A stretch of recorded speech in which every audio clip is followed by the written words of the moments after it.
So, good morning, ladies and gentlemen, dear participants. It's day 4. We have reached the last day of IWC10. It's hard to believe that it's been 4 days, or it feels, much more than that for several of us. I hope it has been as rich for you as it has been for us. Let's start with a recap, a reflections video of what happened yesterday. So, the video, please.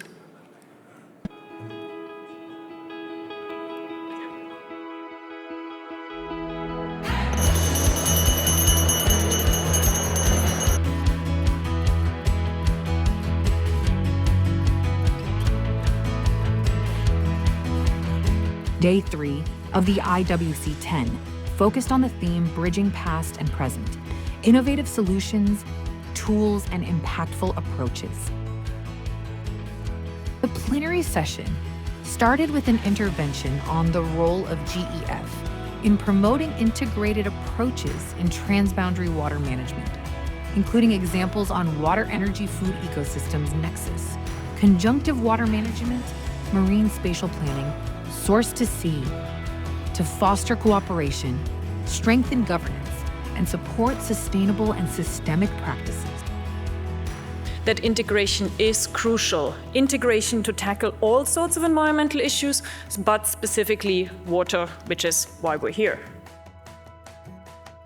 3 lightning chats on the integrated programs, closely connected to international waters, explored how these programs will tackle the complexities of implementing integrated and systemic solutions, along with their current status and upcoming milestones. The goal of the Clean and Healthy Ocean IP is to generate global environmental benefit in selected participating countries and LMEs to produce ecological, social, and economic benefits. Private sector is key. And we will test with them a circular solution to reduce plastic. We will catalyze with them system change with the businesses, and we will work with them through an incubator. This integrated program on blue and green islands, it's really premised on the recognition that for SIDS, the blue economy and the green economy are intractable. A panel discussion on policy coherence and associated challenges highlighted the support by GEF and other initiatives to enhance the capacity to design, implement, and monitor coherent and integrated freshwater and marine policies. Also, the Water Convention supports by providing a long-term platform and ensuring coherence, which can lead to DF projects, but also sustain projects afterwards.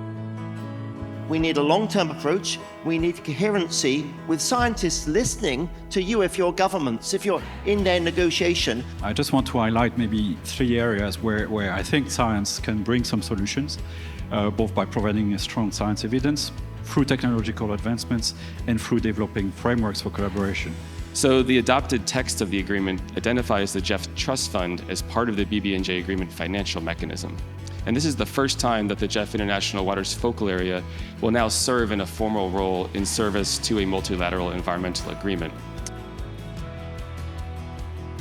The Innovation Marketplace provided a space for networking and sharing ideas. In the following segment, participants had the opportunity to attend 5 workshops focused on innovative tools and solutions, including sustainable fisheries, marine spatial planning, GEF contribution to SDGs, addressing nitrogen and nutrient pollution, and approaches to address climate change on shared water resources and ecosystems. We work on the legal aspect. We share examples on how to empower communities and also how to make sure that you can have sustainable finance. In our session, it was all about nitrogen management. It needed a holistic approach in terms of using and going through various sectors in terms of managing sustainably. The nexus, water, energy, food and environment, it's very complex, especially in the transboundary river basins.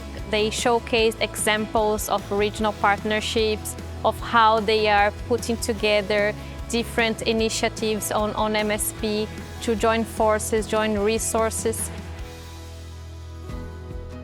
In the afternoon, participants engaged in 15 IW clinics, an interactive session format that optimizes knowledge and experience sharing among experts and the audience. Topics ranged from the role of the blue economy in marine conservation to the use of nature-based solutions for water security, the power of knowledge and communication, gender mainstreaming, and more. What I take away is the importance to transform our experience into real good practice, but at the same time to do that in such a way that the knowledge can be shared. The key takeaways is the need to really make sure that you do a proper gender analysis.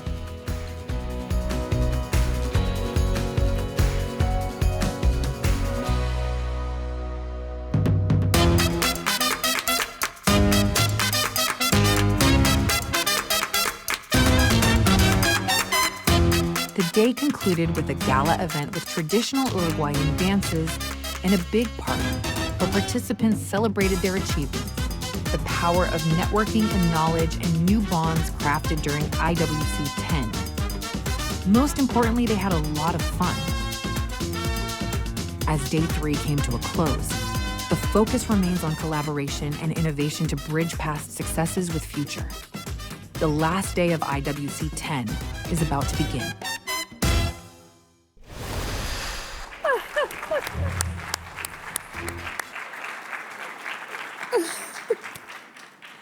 Well, do we need to continue? Well, it was an epic party, as several of you have said. And the venue would gladly host us again. I think we have been one of the most fun group they've ever had, they've ever hosted. But today is our 4th and last day of IWC10.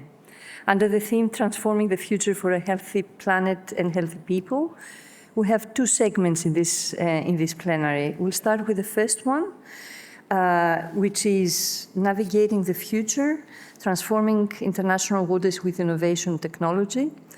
And that will start with 2 presentations from Jeff Stapp, the Scientific and Technical Advisory Panel. So I would like to call on stage Ms. Virginia Gorsewski and Ms. Susan Smyer. Thank you. No, Virginia's not coming.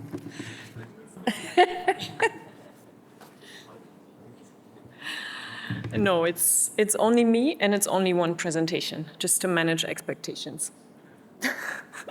But I think that'll be enough for everyone this morning as you recover from last night. So can we have the presentation on? Yes. Great. Well, welcome to this last day. Happy to see that at least some of you are here. I have the pleasure to take you again into the day, set a bit the scene, provide sort of the general context and mainly some food for thought for you before we go again into more specific, more detailed discussions. And what we're focusing on today is moving forward, doing things differently, coming up with new ideas, implementing them, and really managing, implementing lasting change. Change through Jeff projects, but change that will hopefully then also trickle down to individual people changing behavior, but also trickle up to changing how societies manage the environment, manage natural resources. But this is moving. The question is, of course, what is innovation? What is transformation? What are we talking about?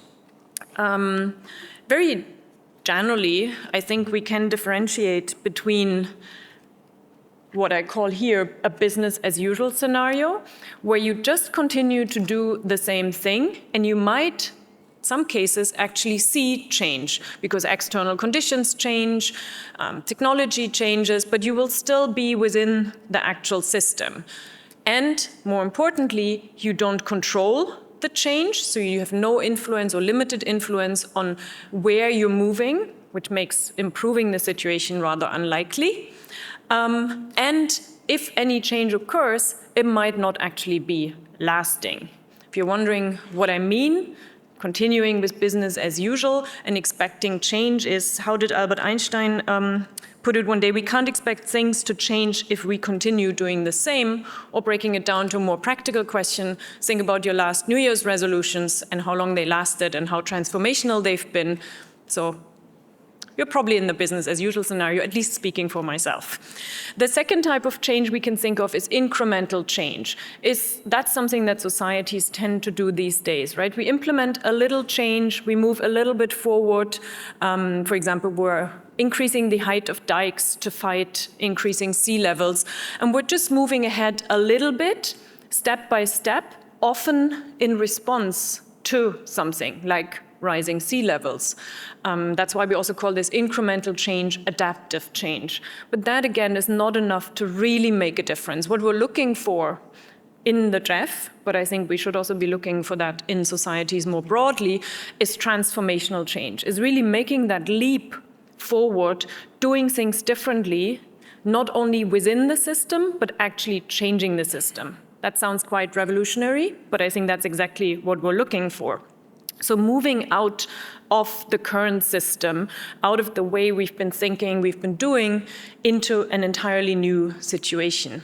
And I'm just going to give you some thoughts, some food for thought, how such truly transformational change could look like. For example, think about stopping to see water as an input factor that the food sector, the energy sector can just draw from, for very legitimate reasons, obviously, and instead putting water at the center of all societal priorities, policies, and action. That would be a transformation. Or think about taking the boundaries, the political boundaries, out of a transboundary basin and looking at it really only as a hydrological unit that is not cut into pieces by political, by administrative boundaries. Or think about managing fresh and marine water resources and ecosystems in a truly integrated manner, as the source-to-sea approach suggests, but as I think we all agree, we're not quite there yet.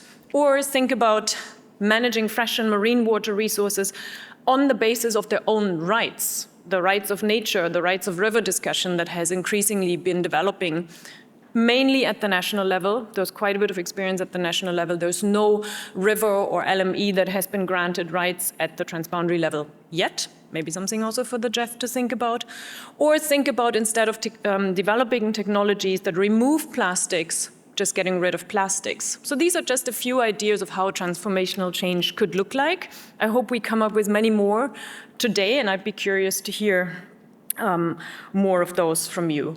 So this is what transformational change could look like. And if you want to know whether a specific project that you're working on is transformational, I invite you to consult this STAP publication, because of course that's also something we do have a publication on, where you have kind of a flow diagram where you can think about, is your project likely to lead to transformational change? I don't think this is complete. I don't think this is all-encompassing. I think there are many more ways that transformation can be achieved, but this is a good guidance just to ask yourself, hey, am I actually working towards transformational change in my project? What's the even more difficult question, I think, is what does it take to achieve transformation? Because yes, we might agree, and indeed we have agreed on certain transformational changes that we need, such as source-to-sea approaches. But why are we not getting there yet? Why is it not being implemented, even if we all know that this is how we should be moving forward? And we can think of many, many factors that influence this. It's, of course, the actors themselves. It's also questions of societal justice. It's questions of power relations. It's questions of societal norms and values that often keep us from doing things differently. And psychology research actually tells us that both for individuals and for societies, we tend to find it much more difficult to engage in something new, even if we know that that is probably better than the situation we're in. So that's an inertia that humans just seem to find themselves in. But it's not only these softer factors, it's often also data and information, it's technical capacity, it's knowledge, but it's also understanding the costs and the benefits, or not having the financial resources that keeps us from implementing transformational change, and then also keeping that change in the future, making it lasting. So I think we can summarize this as actors, institutions, and capacity within the system, the IW system in our case, but also beyond that issue-specific system in the society as a whole. The good thing is, if you look at many of these factors, they can actually be influenced. They can be shaped, some more easily than others.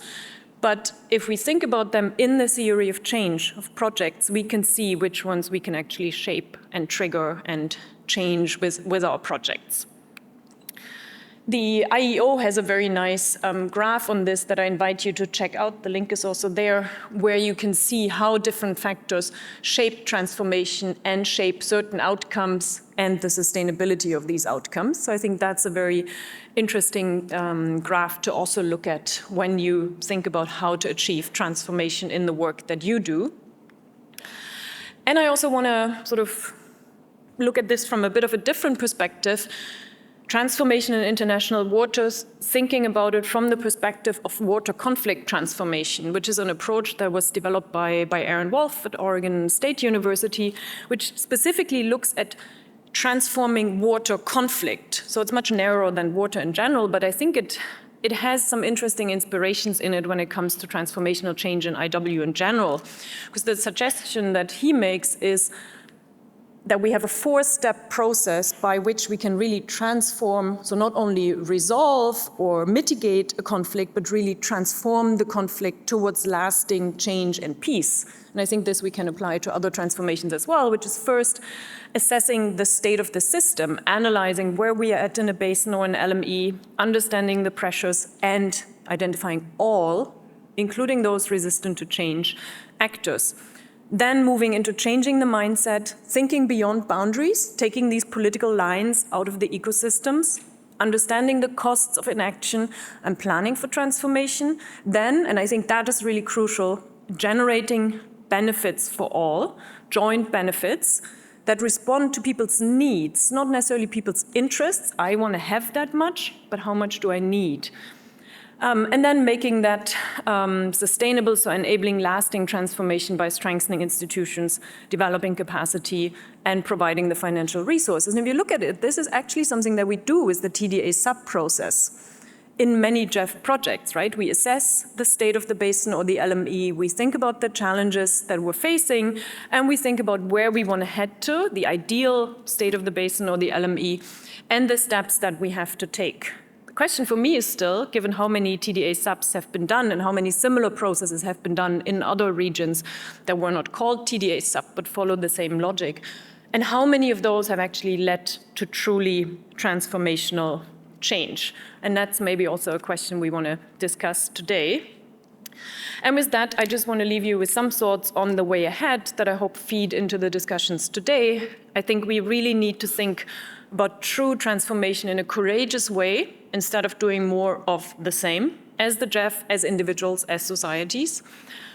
I think we need to better define the pathways towards transformation, so understand not only where we're headed, but how we're getting there. So our little Google Maps way of getting to where we want to end up.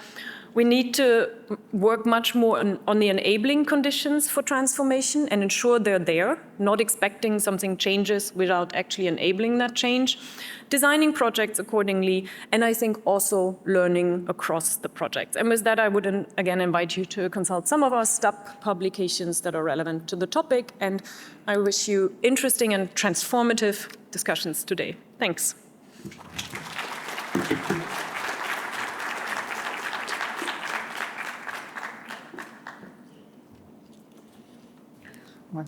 Definitely one of the takeaway messages is transformation, innovation. I hope we can take it further for the new phase of GEF programming period. And some hands-on inspiration by the World Bank, Mr. Nagarajan now Hasdeep, that will present the transformations that are supported by technology and artificial intelligence innovations. So what is at stake for GEF IW? Hash, please come on stage. And one question for you. Do you think we have used any artificial intelligence in this conference? Yes or no? Who says yes? Okay, in what form, Eliana? Maybe some of the logistics, because there's a lot of logistics, so automating smaller processes to save time. We'll keep it as a note. We didn't, but maybe next time we should. What else? Give me a hint. What else do you think we used? Raffaella, it was you? I think selection of material for the video, reflection of video, could have been done through some AI algorithms in order to select something that is different, all different faces and people, could have been done through AI. Well, we did use artificial intelligence on videos, but the footage was 100% real footage from the conference. But we did use artificial intelligence. Well, I'm leaving you to the experts. Harsh, please. Thanks. And please call me Harsh. Even my mom doesn't use the full name. My name is Harsh, and I'm a global lead for disruptive technology. I think I have the coolest title at the bank. And what I'll try to do is to follow on from exactly what Suzanne mentioned, which is how do you go transformational? How do you go from something where we've been plodding along slowly, getting things done over sometimes centuries, working with the countries in a transboundary basin, and now to use something which has exploded since the last IWC, which was 6 years ago, right? So that's many generations in technology terms, and especially for things such as new kinds of data, new kinds of cloud analytics, new kinds of AI applications. It's a whole new world out there, right? So one of the challenges we have at the bank is sometimes we should call ourselves the International Bank for Reorganization and Development.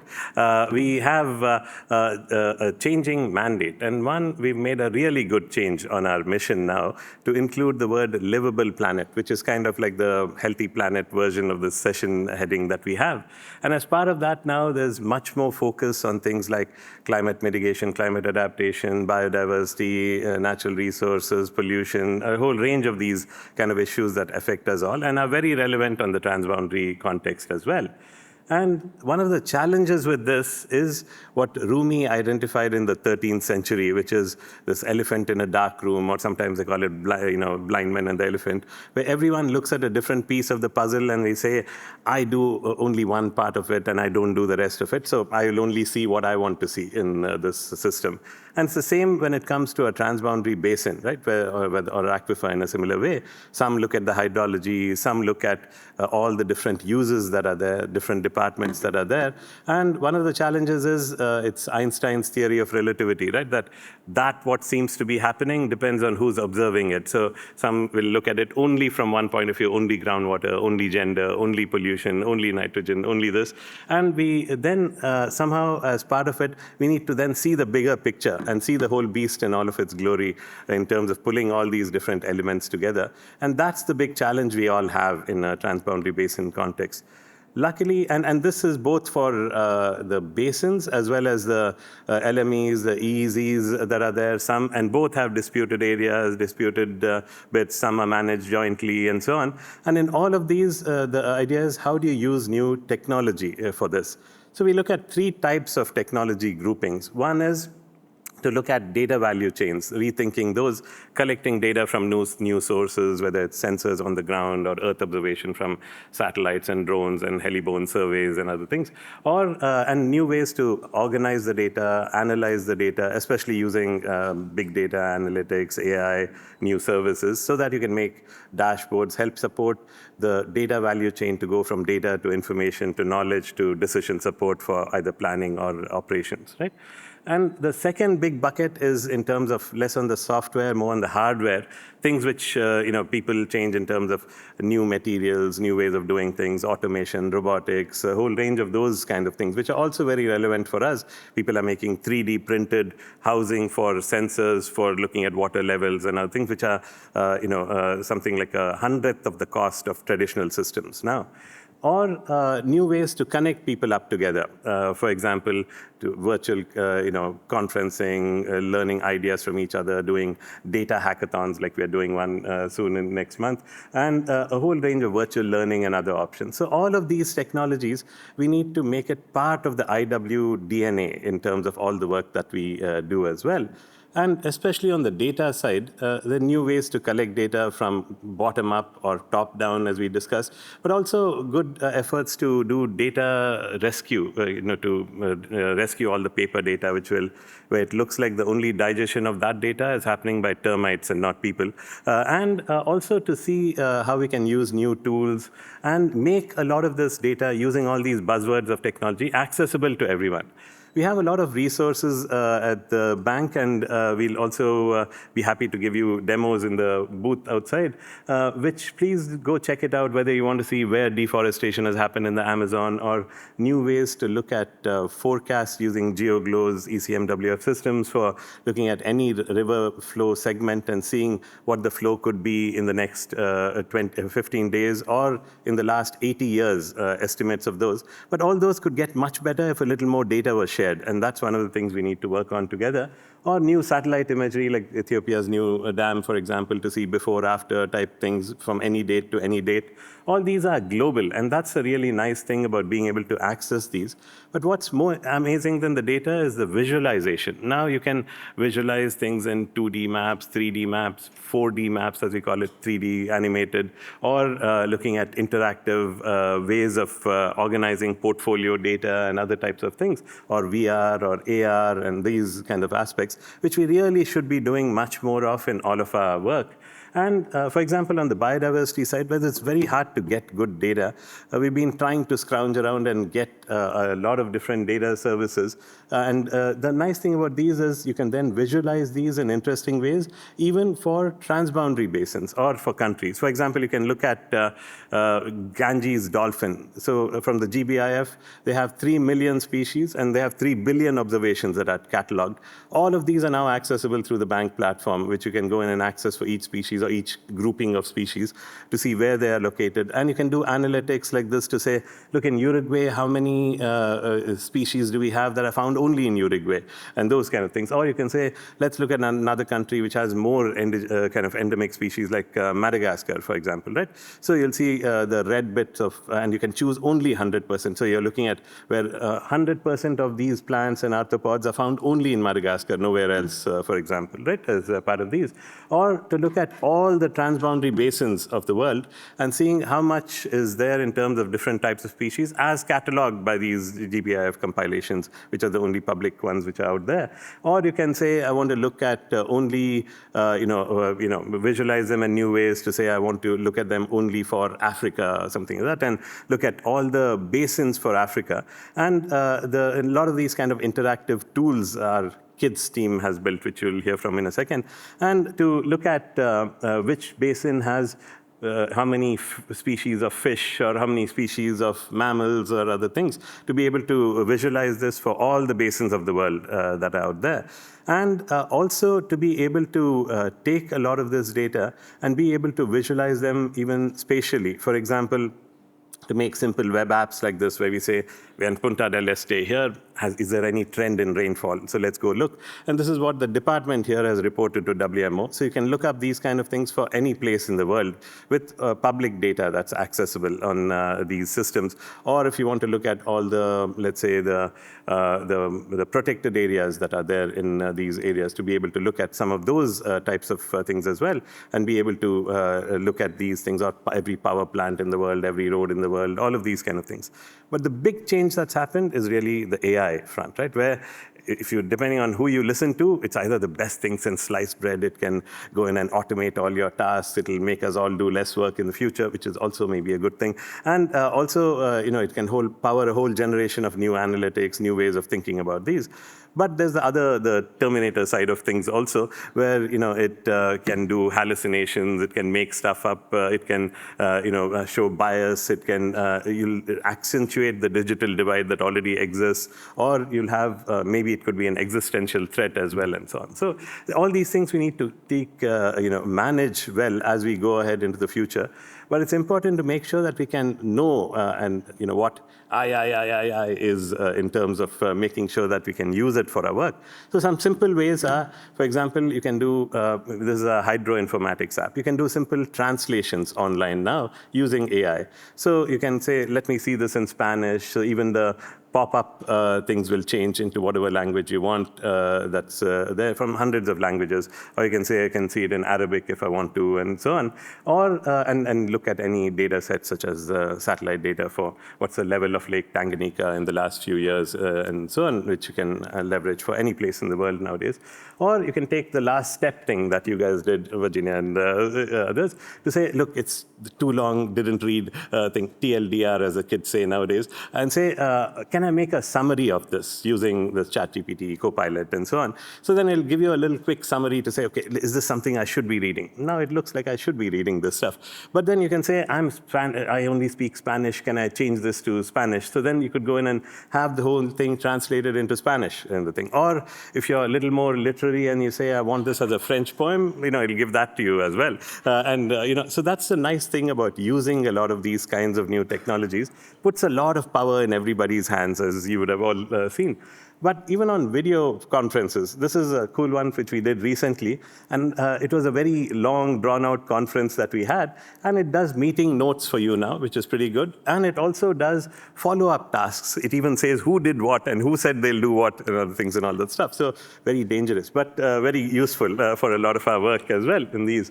Or you can do research to say, how can AI be helpful for international waters? Let it think and come back with ideas for how AI could be useful for various things. Or so it's almost like having a little digital research assistant for doing a lot of this kind of work. And this is important for a lot of places where there's only 1 or 2 people handling everything for an area, to be having these kind of things in the background.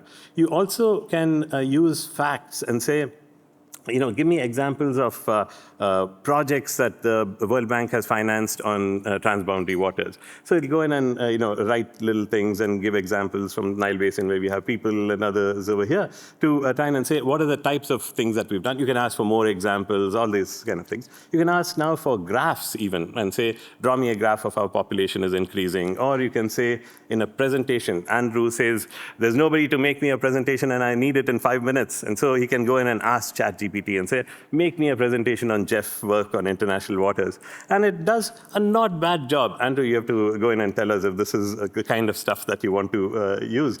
So it goes in and says, look, these are the types of things that international waters works on. And it brings in even graphics from elsewhere and puts it in here. I don't think that's a lake, but anyway. It goes in and does a lot of really cool stuff, even does notes for the slides and so on. But now the cool thing is it's making new data sets as well. So on the top left, it does data sets for buildings. So every building in the world is now identified with Microsoft and Google, and they put it together. Every building in the world, right? Which is amazing for transboundary water, risk assessments, and so on. Every tree in the Sahel has been brought together by Compton Tucker and team who invented NDVI to go in and say you can zoom into any one of the 10 billion trees in the Sahel and not only identify the tree, estimate how much carbon it sequesters, right, from each of these things. Or now they have 1 meter by 1 meter versions of forests that they're making, or flood related stuff and so on. So there's a lot of these kind of things which are all part of something they call Geo AI, which we are trying to do a lot at the bank, to look at automatic classification of systems, or to even write code, which is the new big thing. So where you can say, look, write me a Google Earth Engine script to do NDVI in Jazeera. I don't need to tell it where Jazeera is. I don't need to say what is NDVI and so on. It goes in and finds the stuff, and you can go paste this in and see if it passes the sniff test, which it seems to. So when you do this thing, it actually goes to the Jazeera, which is the first good thing. And then you can actually go in and then start looking at, oh yeah, it is NDVI, and then you can go change the dates and other things and all that over there and be able to zoom in and look at a lot of these kind of things. So there's a lot of data which is now at our fingertips, which we never had before. And that's the really clever thing about these kinds of tools in terms of the accessibility that's there now for our system. So last thing I'll leave you with is at the bank we are starting, and we hope we can work with all of you, on a livable planet observatory, we call it, to be able to take a lot of these kind of data from different sources relating to key indicators that are out there for planetary health and make it accessible through more open APIs. If it's already existing, we just just link to that, if not to help make it more accessible through open APIs, so that it'll help with doing sectoral assessment on basins or early alerts or agricultural advisories and these kind of things. And to also e-package a lot of this stuff into, for example, ebooks and other things like you've seen over here with IWLearn. They've got a nice ebook out there. So to make sure that a lot of these things can also use new kinds of visualizations where you can see things interactively as maps or graphs or even interactive bubbles and other things and all the stuff, to be able to say, look, what are the types of projects which are out there and so on. So I'll leave you with these final thoughts. New age, new disruptive tech that's everywhere. And there's a lot that we can do differently in terms of thinking bigger, thinking faster, thinking more efficient, thinking more integrated, because we all have to see the elephant one way or the other. And to think of also these new kinds of global frameworks where you don't do work only at the retail level, but you try and find global ways to interact at the regional and local levels, and to have enabling frameworks to do that for data analytics, knowledge learning, and partnerships, financing, and so on. And to work with a whole range of stakeholders, bring in more academia, private sector, everybody, to help contribute to this vision, so that we can all help support this disruption, as we call it over there, right? And I'll just do the 1-minute version of the video for the kids, where they've developed a whole range of things. You may want to scan this. You can watch the video in all of its glory. They have 3 detailed videos and an intro video. So we'll just play 1 minute of the intro video just to get a flavor for what's in these videos, please.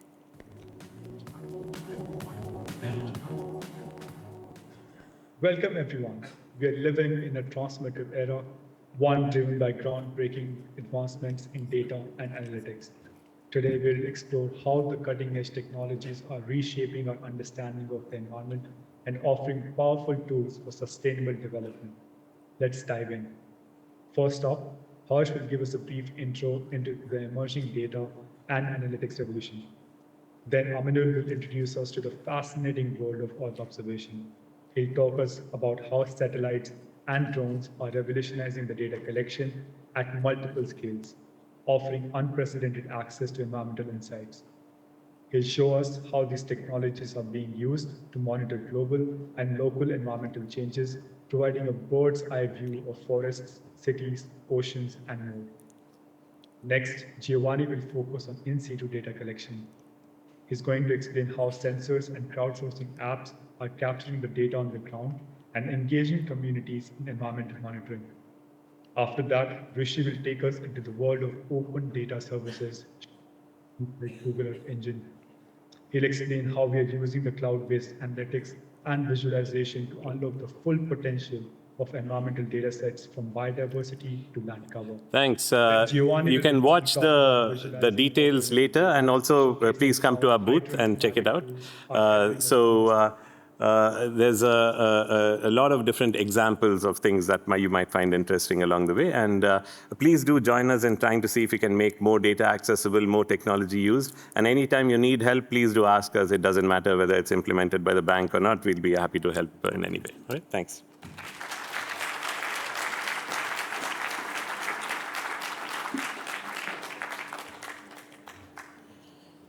That was definitely inspirational and educational. So I will start when we go back to work. I will try, do a presentation for me. That was one thing, but of course you have seen all the innovation with data, how much advanced things can be nowadays, visualization, tools that we're also using, but how much more there is there to be done. I know we started a bit late, but still, as this is a very unique, this is a unique segment of the conference. Do you have any burning questions for now for our speakers, or would you like to take these over coffee break? Do you have any questions for our speakers, for Susan and for Harsh, or for Harsh? Do I see any hands? No, it was overwhelming, or are you already on ChatGPT trying to see if the presentation thing works? Okay. So from innovation that you have already seen, we're moving into a different type of innovation. UNDP's Ocean Innovation Challenge, this initiative is bringing us a video that shows how to bridge innovation inclusivity. The video, please.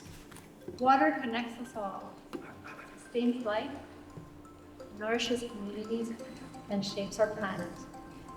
Pero nuestras aguas comunes tienen por delante unos retos enormes. Le minacce sono reali e il bisogno di agire è urgente. Tetapi di sebalik cabaran ini terdapat sinaran harapan. Around the globe, innovators are rising to the challenge.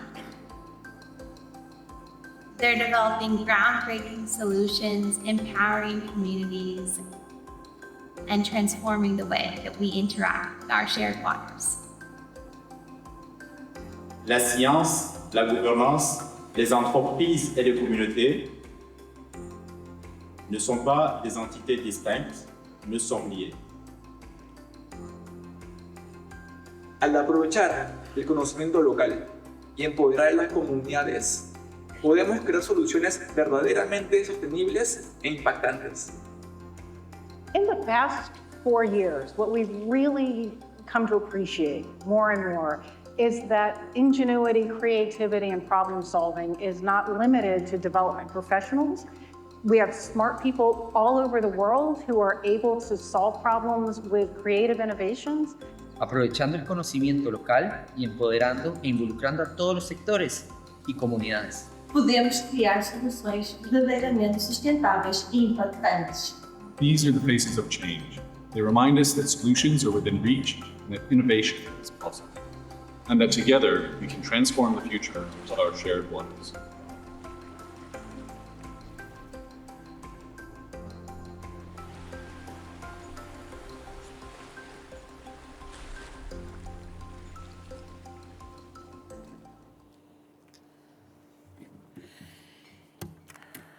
Thank you, Ocean Innovation Challenge. It was inspiring, and I think there is a booth out there, and you can access the video and all the work, the great work that they are doing. We do have some innovators here with us in this conference, but I invite you, to go to the booth and get to find out what these innovations are about.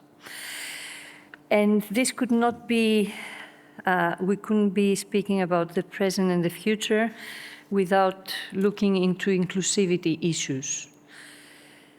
The next part of this, the next segment of this session is about fostering inclusivity in international waters.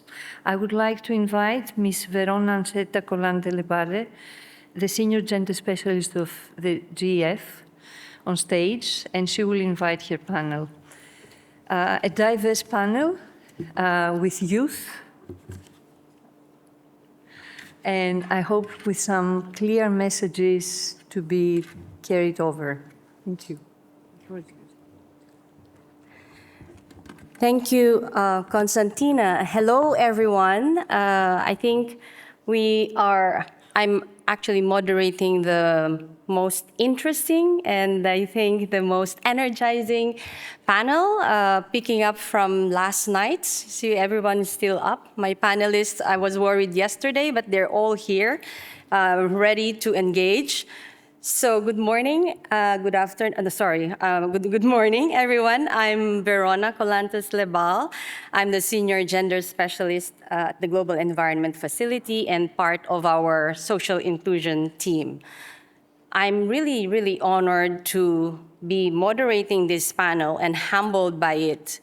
You will hear from some of the leading voices, I'm gonna call them in a minute, advocating for genuine inclusion of young people, indigenous peoples, and women in the development, execution, evaluation of projects we implement, as well as in decision-making and governance processes.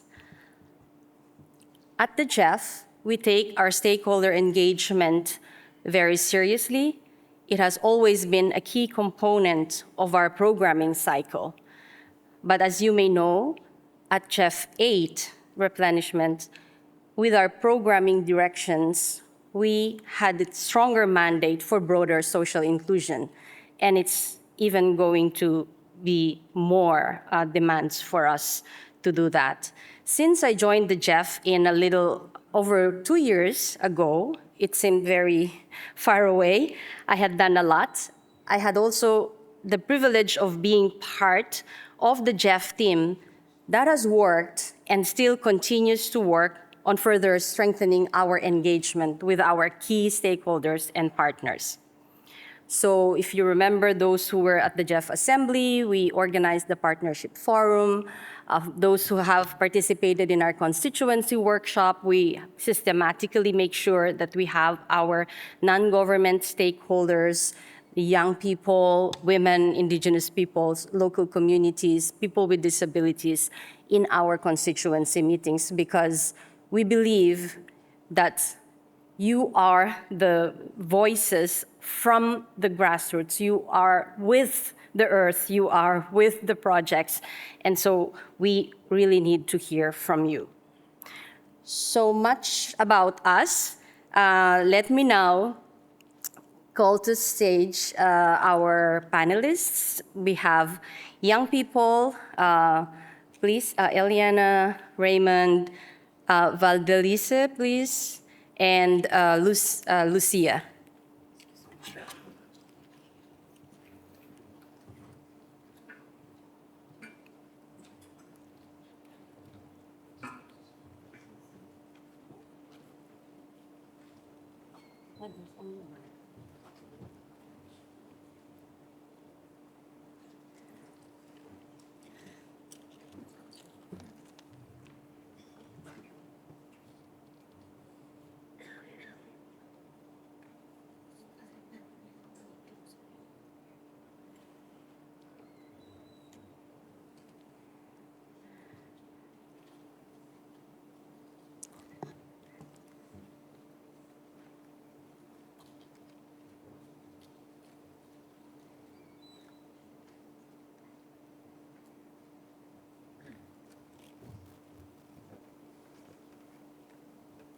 Okay, so let me join my panelists. I'm gonna stay here and introduce them. So we have Liana Harrigan. She's from One Water and works at the intersection of water, communication, and inclusivity. She has produced documentaries, curated photography exhibitions, and authored numerous articles in order to make science more accessible to the general public. Welcome, Eliana. And we have Raymond next to Eliana, Raymond Schuster. He is from the Pacific Community and a project implementation officer for managing Coastal Aquifers Project. Raymond. Then we have Lucia Samaniego. She's a member of the Groundwater Youth Network, GWYN, supported by UNESCO.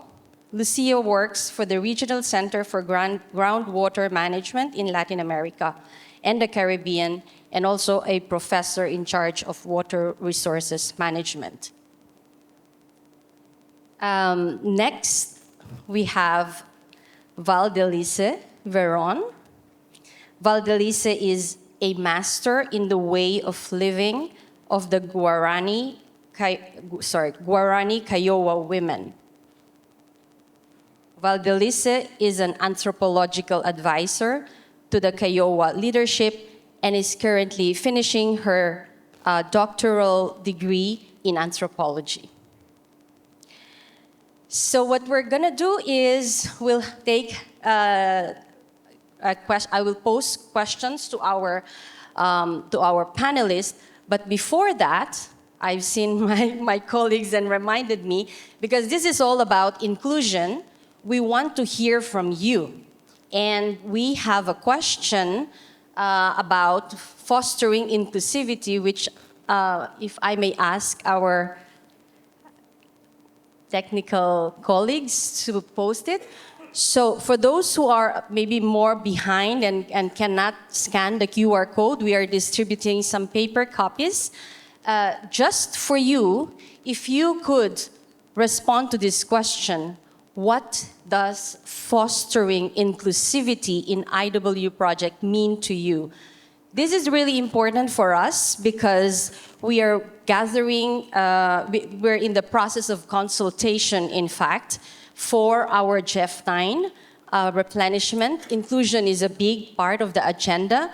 We are storing this, and I'm not sure, Fernanda, if we're able to show the responses. If there are responses, can you please post your responses so we can see what comes up? But no pressure. All of this will be kept in our board. Our GEF communication will maintain it for 1 week. So if you can respond to it, if not now, towards the end of the day or sometime today, that would really be appreciated. Okay, now, let's talk the talk. Inclusivity. For Eliana, Raymond, and Lucia, over to you first. What are the effective ways to involve young people in implementation process and decision-making related to international waters? Thanks, Verona. Hi, everyone. Good morning. I hope you're feeling well after last night. So I think we can all understand on a personal level what it feels like to not be heard, and it's not nice. And we also understand the irritation of information being held from you when it's directly relevant to you. Now, apply this to climate change, and you're the group that is the most impacted by climate change and will be the most impacted by climate change. And that's how the youth feel. So not very pleasant, but fortunately there are ways around this. And one of those ways is communication. And within any form of communication of any kind, there are always two roles, the speaker and the listener. And you can involve youth in both of those roles, right? So as a listener, you can send out information that's specifically tailored to them, for them. And as a speaker, to have them in these kinds of events, for which I'm very grateful to be here. But really the first step is recognizing youth as legitimate stakeholders within the climate crisis, within environmental decision-making. Not just seeing them as children who hug trees, I don't know, seeing them as real legitimate actors within these types of discussion. How much time? I can go? Yeah. You can go on. Okay, good. And if you can mention something, also you can share an example where you've done something to amplify youth voices. Yeah. Of course, I was just checking. Okay, so for instance, I was involved in a project, Somos Océanos, where we went to an MPA and we interviewed a whole bunch of stakeholders, including youth, and made a documentary about it. We made a narrative about it, and then we sent it to the local government as a way of getting those voices into these kinds of spaces, because it's like, you don't want to involve youth? Fine, we'll send you a documentary about youth instead, We're going to get them there anyhow that we can. And that actually brought about real changes. They seem to really listen, which I also think is a representative of the power of storytelling. So I would say that at this point, involving youth isn't a nice option. It's absolutely essential because it's been proven many, many times that the more inclusive policies and projects are, the better it is. And I feel personally that the more people speak to each other with respect and with love and with kindness, the better it is for everyone. Amazing. Thank you, Eliana. I like what you said. You don't come to us, we will come to you. And this is really the beauty of the youth spirit, because you will always find a way to engage. But that's not an excuse. We should really be approaching them, reaching out to them. Over to you, Raymond. Same question. Bulavinaka, Ali, and Tala Falava. I'll be speaking with regards to the inclusion of youth within the Pacific, just with regards to specific to the project. And so within the context of the Pacific, we have prioritized social inclusion of the youth through numerous project initiatives, such as socio-cultural surveys, which capture the traditional knowledge and modern perspectives across all genders and age groups. Historically, groundwater has been deeply valued and carefully managed through traditional knowledge.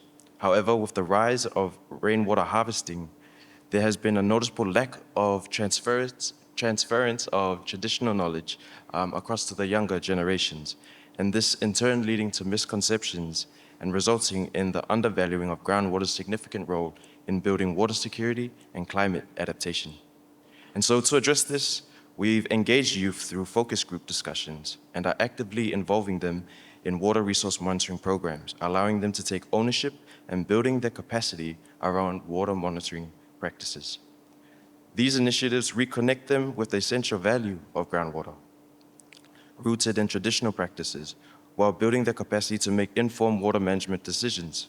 And so our project seeks to close the knowledge gap by ensuring that this invaluable traditional knowledge is passed down and integrated into modern solutions.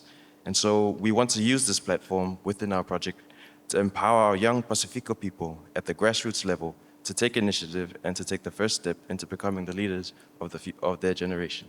Thank you. Thank you, Raymond. That's really, really refreshing that you're doing this intergenerational bridge. I'm a mom, I have teenagers, and they hardly talk to adults, right? So you're doing a very, very important work in linking with the older generation so that you keep traditional knowledge. Very, very important. Thank you for that work and for incorporating that in your program. Over to you, Lucia. Okay. Buenos días a todos. Good morning to everyone.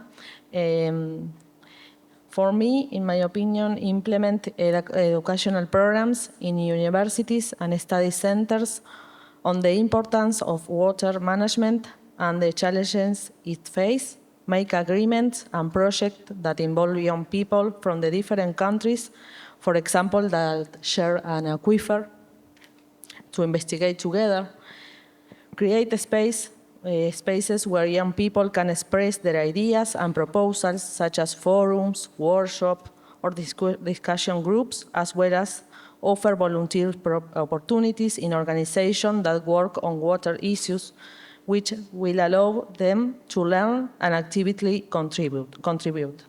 Involve young people in the development of applications, for example, or digital platforms that promote efficient water management and awareness, as well as organize competitions that challenge young people to find innovative solutions to problems related to groundwater or source water. Thank you, Lucia. This one is using digital platforms, and yes. I think this is, as we know, I think now these younger generations are more on their phones and using digital tools. So I think you also have a very effective way of reaching to them. So I am going to now turn to Valdelice, who is going to speak in Portuguese. But we have an interpreter who is going to then make the interpretation after Valdelice responds to the question. But before that, I think Valdelice may want to do some of the traditional ways of opening this meeting. Is that right? Or she's gonna do it later?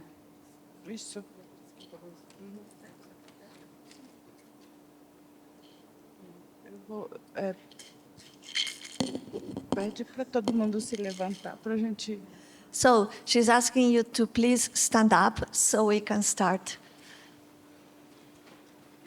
A água é alegria, então vamos sorrir. So water means happiness. Let's smile. Esse canto é canto da água. So this is the song for water. Ore koroju, kou era uroa keru pikoroju. Ore koroju, kou era uroa keru pikoroju. Ore koroju, kou era urembi peva eru pikoroju. Ore koroju. Kou era uroa keru pikoroju. Ore koroju. Kou era uroa keru pikoroju. Tá. Então vamos sorrir. So let's smile.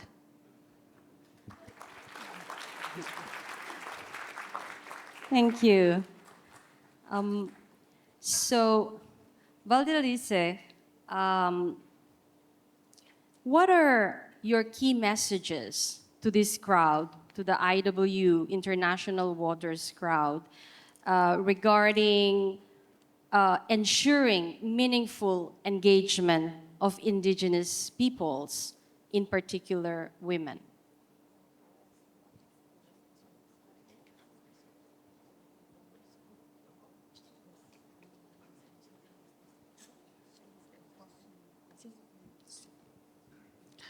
Em nome da nação Guarani Kaiowá do Brasil, Bolívia, Argentina, Paraguai e todos que dependem da água, temos a imensa gratidão do Rio Apuguaçua, a grande ser do firmamento, por nos conceder mais essa tarefa e que, nesse momento, temos a grande prazer de cumpri-la. So on behalf of the Guarani Kaiowá Nation of Brazil and also Bolivia and Paraguay, we are immensely grateful to Yapuguaçua, the great being of the firmament, for giving us the task that we are pleased to fulfill. Senhoras e senhores, autoridades, irmãos, irmãs, aqui presente, eu sou da nação Kaiowá e Guarani, e como tal somos muito espiritualistas. Acreditamos que, como indígena, Rio Apuguaçua deixou para nós alguns legados. Pertencemos a um território específico que é do nosso povo há séculos, há muitos séculos, e deste território cuidamos e lutamos por ele. Nós, mulheres Kaiowá, somos a guardiã da sagrada aquífero Guarani, água da vida, e continuaremos a exercer nossa tarefa diante desse nosso grande papel. Ladies and gentlemen, authorities, brothers and sisters, I come from the Kaiowá and Guarani nations. We are very spiritual. We believe, as indigenous, that Yapuguaçua left us some legacies. We belong to a specific territory that has belonged to our people for many, many centuries, and we take care of it and fight for it. We, Kaiowá women, are the guardians of the sacred Guarani aquifer, the water of life, and we will continue to fulfill our mission. Nesse espaço, além de usufruir, temos a obrigação de zelar e respeitar a natureza do nosso meio ambiente, pois integramos essa natureza, sobretudo na defesa e proteção dos recursos naturais disponibilizados pela Terra, estabelecendo com o planeta o respeito mútuo e profundo, vivendo de forma autônoma. In addition to enjoying this space, we have the obligation to care for and respect the nature of our environment as we are part of this nature, especially in the defense and protection of the natural resources made available by the Earth, building deep mutual respect with the planet, living with autonomy.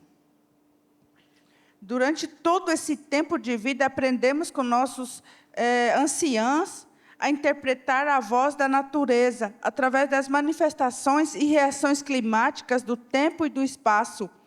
Como boa guerreira, não renunciamos e jamais renunciaremos ao nosso modo de ser, ao nosso tecorá, nosso espaço sagrado, nossos territórios tradicionais, onde estão descansando os nossos ancestrais, e é onde iremos descansar quando essa for a vontade da grande ser do firmamento.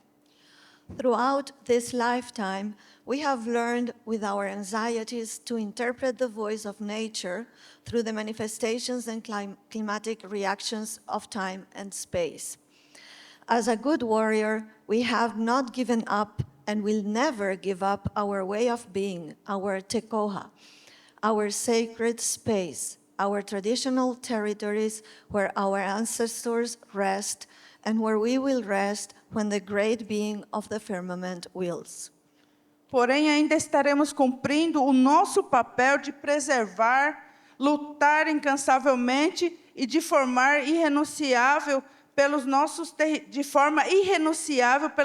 territórios ancestrais, pelas nossas matas, rios, nossos remédios tradicionais e outros seres vivos da natureza. O nosso clamor é a união de todos os povos, seres existentes, ainda que de forma passageira neste planeta, pela continuação longa do bem viver, garantindo o futuro de novas gerações, protegendo a sagrada água aquífero, que os mesmos possam ter a possibilidade de conhecer todas as formas de vida presente na biodiversidade e que todos tenham essa satisfação de respirar o ar limpo, livre de poluição ou qualquer substância que afete a qualidade do ar, da água e da terra. However, we will still be fulfilling our role of preserving, fighting tirelessly and irrevocably for our ancestral territories, our forests, rivers, our traditional medicines, and other living beings of nature. Our cry is a union of all peoples, existing beings, even if in a temporary way on this planet, for the long continuation of good living, ensuring the future of new generations by protecting the sacred water, the aquifer, so that they can have the possibility of knowing all forms of life present in biodiversity, and that everyone has the satisfaction of breathing clean air, free of pollution or any substances that affect the quality of the air, water, and land.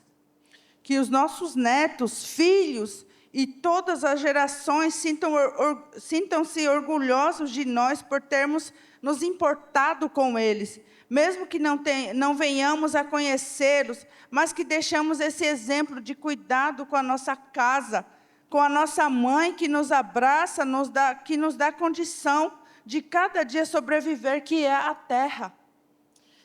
May our grandchildren, children, and all our generations feel proud of us for having cared for them, even if we do not come to know them. We shall leave this example of care for our home, for our Mother Earth, who embraces us and gives us the condition to survive every day. Não podemos ser negligentes, acreditando que nossas atitudes relacionadas com a natureza não terão consequências no amanhã. Já estamos sendo vítimas de catástrofes climáticas se não criarmos uma consciência coletiva para mudar essa concepção capitalista, que é o grande culpado pela destruição irreversível da natureza. As consequências para as futuras gerações serão ainda mais devastadoras. Precisamos, sim, usufruir o que a Mãe Terra nos oferece, mas sem agressão e de forma equilibrada. We cannot be negligent in believing that our attitudes towards nature will have no consequences in the future. We are already falling victims to climate disasters.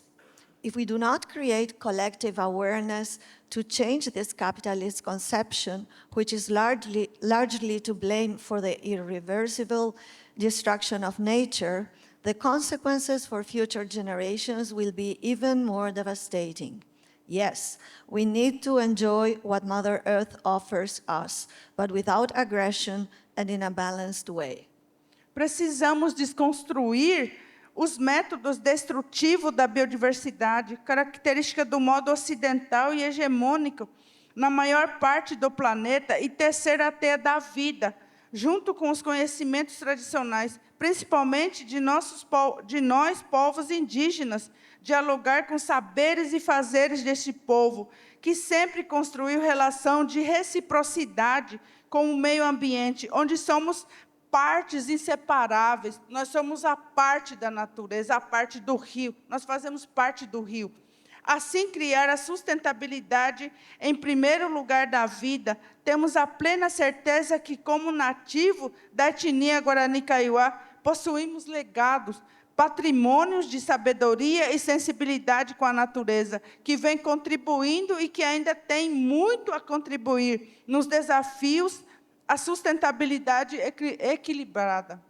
We need to deconstruct the destructive methods of biodiversity typical of the Western and hegemonic way in most of the planet, and weave the web of life together with traditional knowledge, especially of our indigenous peoples, to dialogue with the knowledge and practices of these peoples, who have always built a relationship of reciprocity with the environment, where we are inseparable parts, thus creating sustainability first and foremost for life.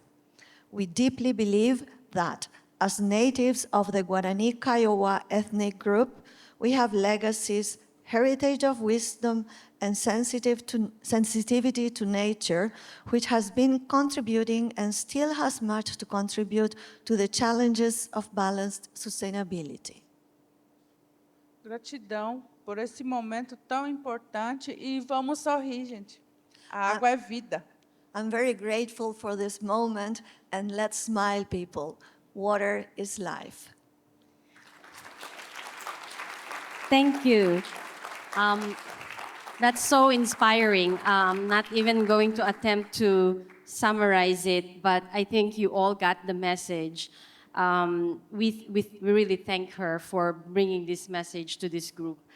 I can see Constantina coming up to me. I know we're running out of time, but we have one more presentation representing the gender voices and women's voices. So I would like to call now on Pamela Castillo to introduce a video. They were not able to come because of some difficulties with travel arrangements. So we, the Wildlife Conservation Society, managed to get a video from this group of women, and we don't want to miss their message. So Pamela, over to you. Thank you, Irona, and thank you to the GEF, CI, and WCS that come together to bring the voices from women from the field, their agenda, their recommendations for your project to take it into consideration. So with deep humility and an honor, it is for me to introduce them and for their recommendations to be considered while you are designing or adapting your projects. Please play the video. Hola, mi nombre es Dorcas Bautista. Soy de un pequeño pueblo en el Caribe colombiano, en el delta del Sinú. Tuve el privilegio y el honor de participar en la primera reunión de la iniciativa de mujeres guardianas del océano. Haber participado en este espacio para mí fue realmente significativo, porque fue poderme ver a mí misma a través de estas mujeres, a través de estas compañeras, que en diferentes contextos venimos luchando por ser escuchadas, venimos luchando por ser incluidas en los espacios donde se toman las decisiones importantes de nuestros territorios, las decisiones importantes de nuestros recursos. Guardianas del Océano es la iniciativa que nosotras como lideresas necesitamos para poder estar presentes en espacios como en el que hoy se está presentando este video, porque nosotras no somos una agenda alternativa, somos el centro de los procesos que se están liderando en los territorios y vamos a seguir trabajando por seguir haciendo cada vez más visibles los procesos de conservación y cuidado de la naturaleza y los recursos naturales liderados por mujeres en diferentes partes del mundo. So maybe a quick Para mí trabajar en el mar es como, siento que es como volver a mis raíces, como conocerme mejor, como, no sé, creo que es algo bastante personal y familiar.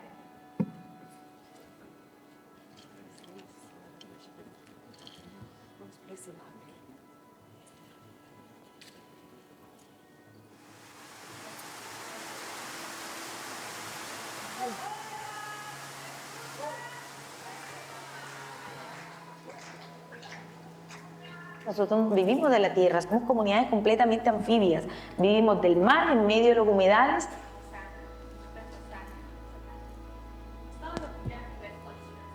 En el marco del evento Guardianas del Océano fue un evento sumamente importante, valiosísimo poder concentrar a muchas mujeres que estamos luchando por una mejor participación en liderazgo, por una mejor apoyo de las bases y que permita a las mujeres tomar decisiones que nos lleven a conservar mejor nuestros océanos.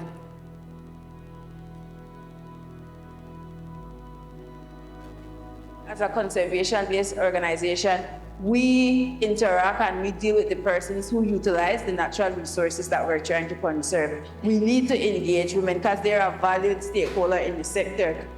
Entiendan que nosotras mujeres podemos, somos valiosas y bueno, tenemos técnicas de pesca. Somos mujeres marinas, pero estamos sufriendo de violencia de género. Entonces este evento ha sido muy importante porque cada una de nosotros habló de su experiencia, de cómo trabaja en sus comunidades, de cómo ayuda a la protección y la conservación. Este es cuando nosotros hemos tenido que enfrentarnos ante diversas amenazas, incluso hasta de muerte. Pero a la verdad, con todos nosotros estamos disponibles a estar ahí, a pie juntos, pelear nuestros recursos, que es lo que hemos venido haciendo por años. No era que no era fácil, era muy difícil enfrentarse al hombre y decir, mira, yo también soy una mujer del mar, yo también tengo derecho a estar en el mar. Es muy sanador.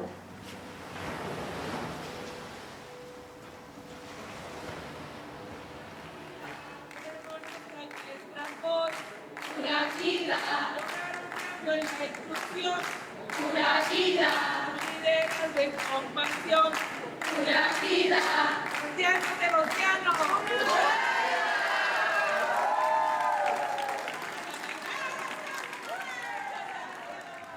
So that's the energy. Thank you so much for sharing this. I had the privilege of witnessing, being there, and this is the power of having all our actors on the ground to inform us and send their messages to us. So thank you to all the panelists. I know we can have a lot more of discussion, but we had no time. There's a reminder here. It says time's up, but you hopefully heard the messages. I also saw all your contributions on the questions. So thank you very much for those. Keep it coming. And yeah, I guess it's time for the break, Constantina. Not yet.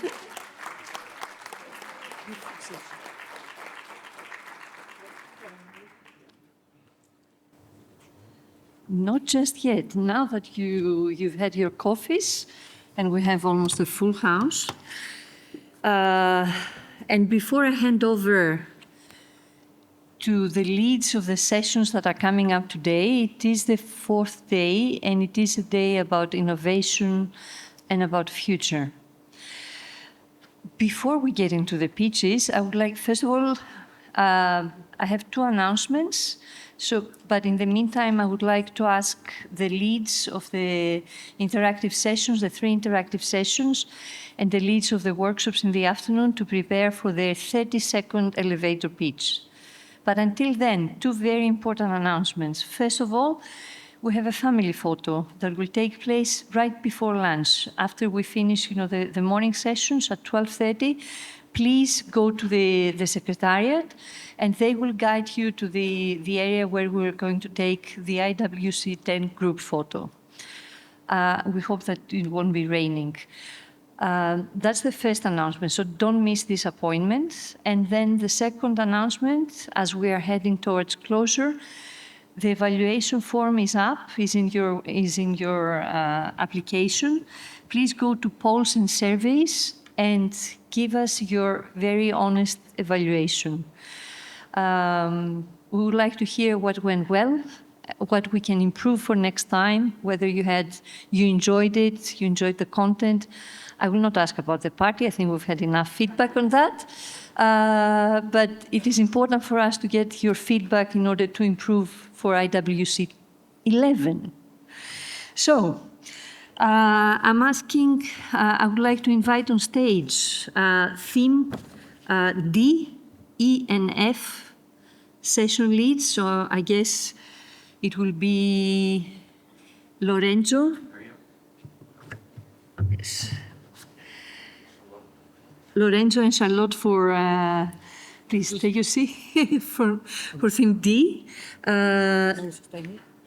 Okay, theme E. Who's here from theme E?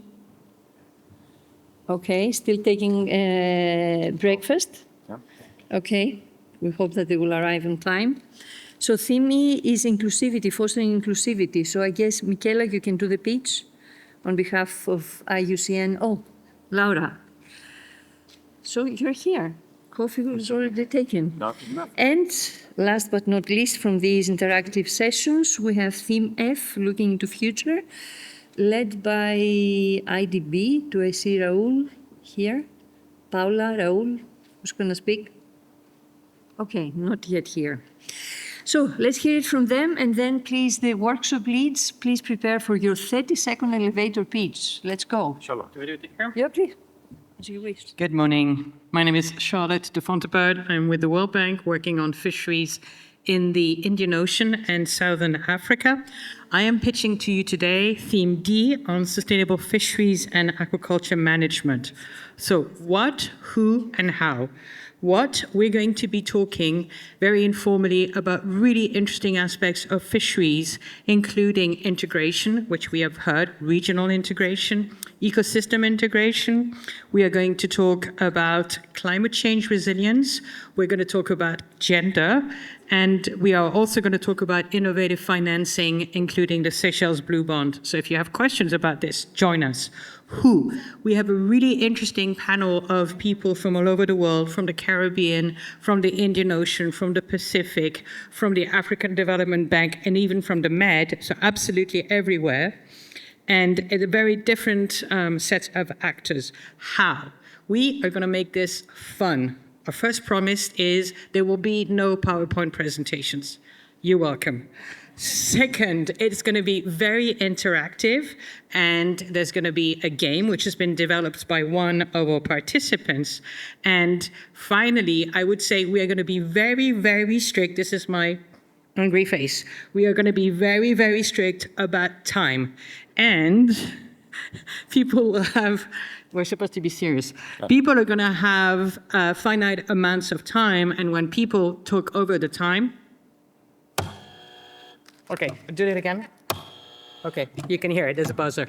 So come to theme D, sustainable fisheries and aquaculture. Thank you. Yes, please, next one. And that was in Punta del Este too. They forgot to tell you the most important thing. So please. Okay, good morning, everybody. My name is Lauren Burge.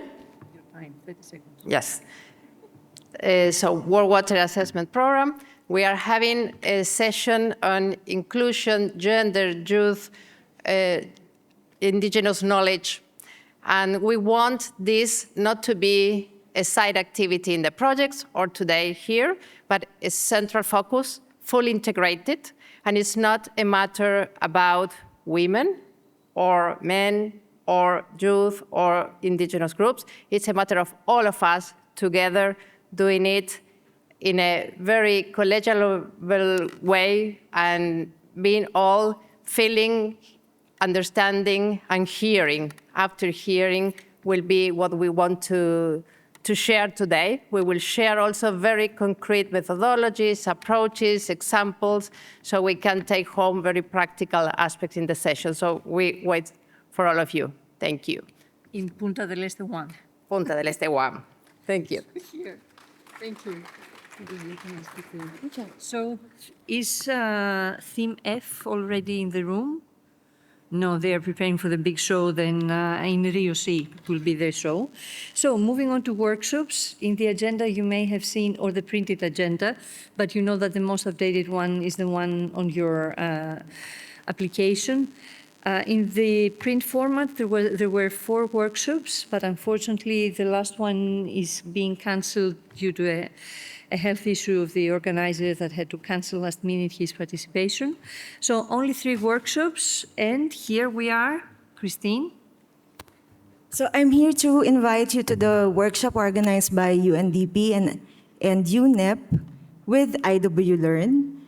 So we're inviting all project managers and project staff who are ready to level up their data game to attend our session on data information management at Rio B at 2 to 3:30 in the afternoon. We promise you we will have PowerPoint presentations. So if you're interested to exchange secrets with your fellow project managers about conquering data challenges, this is for you. You can also explore cutting-edge DIM technology that can revolutionize your work. Harsh will be in our session. This is your time to really dive deep with Harsh. If you're interested to contribute to global goals and also protect the legacy of your project by protecting your project data, this is for you. And if you want to join a community of data champions and shape the future of IWLearn's DIM and also make your data work harder for you and not the other way around, this is for you. And we have exciting prizes. That was not in the first pitch. We have exciting prizes, I promise you. So see you at 2 p.m. at Rio B. Thank you. So do we have the rest of the workshops? Social and economic equity in LME and MPA management? Okay, I think they're already waiting for us in the coffee break. And who else is missing? Shared basins, shared destiny? No, okay, grab them during the coffee break. Shared basin, shared destiny is in Rio A, and the workshop on LME and MPA is in Punta del Este 2, which is right next door. So with that, don't forget evaluation on your apps. And then don't forget our appointment, 12:30 for the family photo. Until then, enjoy your break. Thank you very much.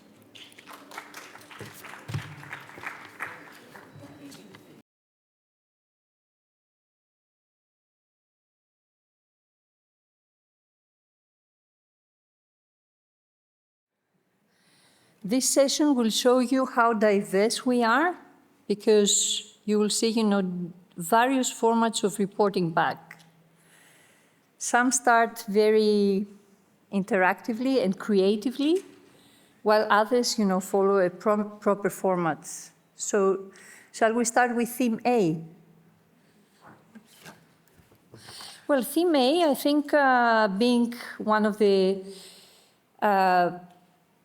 creative sessions, they had a very enriching discussion with several organizations engaged.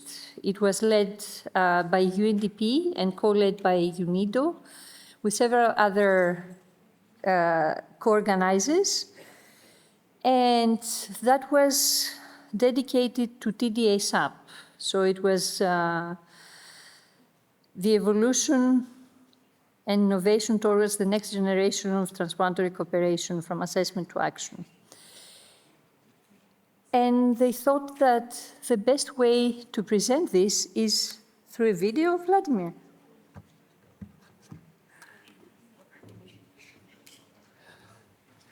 Good afternoon. Actually, we were talking about the TDA SAP evolution, yeah?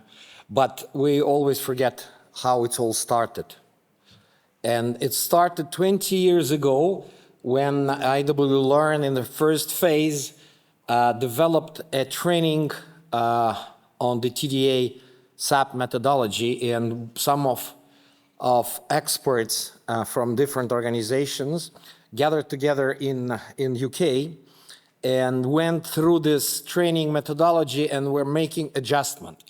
So the report of the session that we had, you will get it in writing and you will see it. But I think it is important, that's a very short video to show you how people were developing and designing the first ever TDAs. Can we play the video, please?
I would just say, two striking things about videos. So we really, Vladimir, you have really grown, from what we've seen here.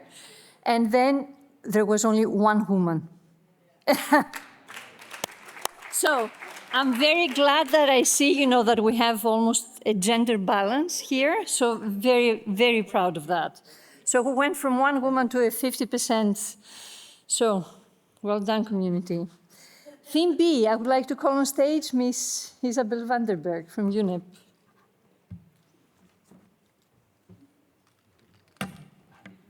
So SOS2C was also crying for help. We were to debate how achieving or adopting an integrated SOS2C management approach could contribute to policy coherence. I don't have the clicker. Or do I have it? Yeah, I have it. So, essentially, the group concluded after some very interactive conversation and being very adaptive, we had to work on the floor because we asked for round tables, but we didn't get them. So we had to be very creative. So the team concluded that as you give downstream, so you receive from upstream. So we need to work together for the health of our ecosystems. And therefore, the team or the group adopted, if only I could use the clicker, the new source to see approach, which is show me. Show me the systems.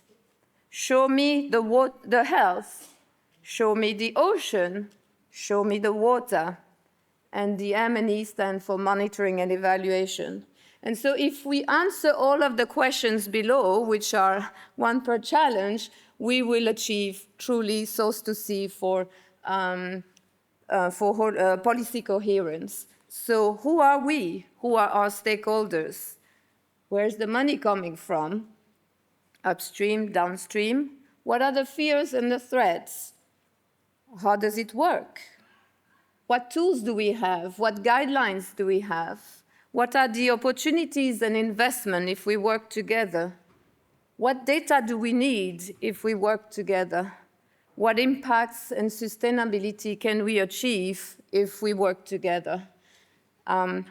So what opportunities do we have for the youth and for our ecosystem health? So if we adopt this, I can assure you that we will have very healthy ecosystem from source to sea. Over.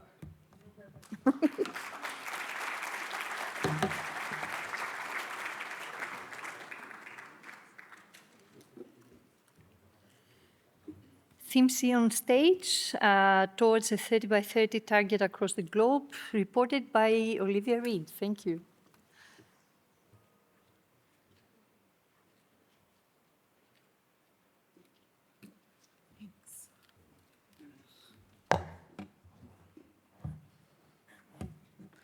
Hello.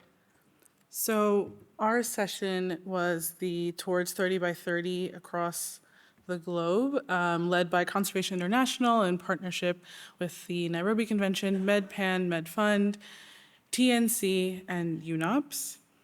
Our key priority messages coming out of our World Cafe session were strengthening multi-level co-management, enhancing regional and international cooperation between MPA networks and trust funds, elevating freshwater ecosystems and conservation, and supporting a global alliance. Our outcomes highlighted the need for multi-level conservation approaches with a strong focus on strengthening co-management across local, national, and transboundary levels, building local capacity and ensuring sustainable financing. Regional cooperation was emphasized, particularly through science-based platforms for managing MPAs, integrating socio-economic benefits and stakeholder engagement. Freshwater ecosystems, often overlooked, were recognized as critical priorities, requiring targeted management and integration into broader conservation efforts. Sustainable financing and capacity building are essential for long-term success, along with improved governance frameworks and knowledge management systems to ensure continuity and lasting impact. There is also a need for global connections, and participants highlighted their interest in a global alliance for marine protection to bridge the gap of sustainable financing. Thank you.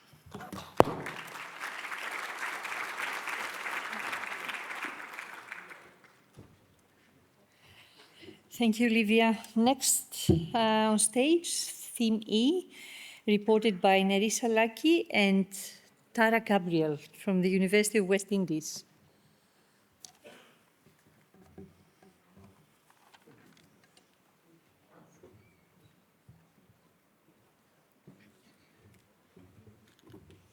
Okay, so good afternoon all. Our theme was Team D, Sustainable Fisheries and Aquaculture Management, integrating ecosystem approaches for resilient resources and livelihood. Our lead was FAO and, of course, the dynamic Lorenzo Galbiati and Charlotte de Fontebourg.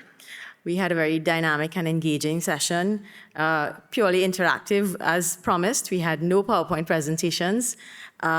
We started off with a burst of questions where participants were asked to introduce their project and address some of the results of their projects by answering a question within 1 minute. So you had to be targeted, you had to be clear, concise, and deliver on the output that you wanted to give. It was interesting. People were engaged. There was no sleeping in the session. And that was followed by an interactive session, a game that we developed. It is aligned, it's called Fishing for Words, and Tara will show you the game card. We had full participation, people enjoyed themselves, and it was used as a learning tool. So what we hope to accomplish was to introduce the project's basic concepts in bycatch, sustainable fisheries, adopting an ecosystem approach to fisheries management. And we use the session where persons will try to get somebody to say a keyword without using any of the 4 taboo words. It was, like I said, interactive, and it was also a learning tool because at the end of the session, if persons were not able to get the word correct, we used the opportunity to explain what the terms meant and its application in our projects. We also had a session on gender, transformative gender inclusion in our projects, and all in all, I think we had an excellent session. People were very engaged, and they were very happy to participate. Thank you.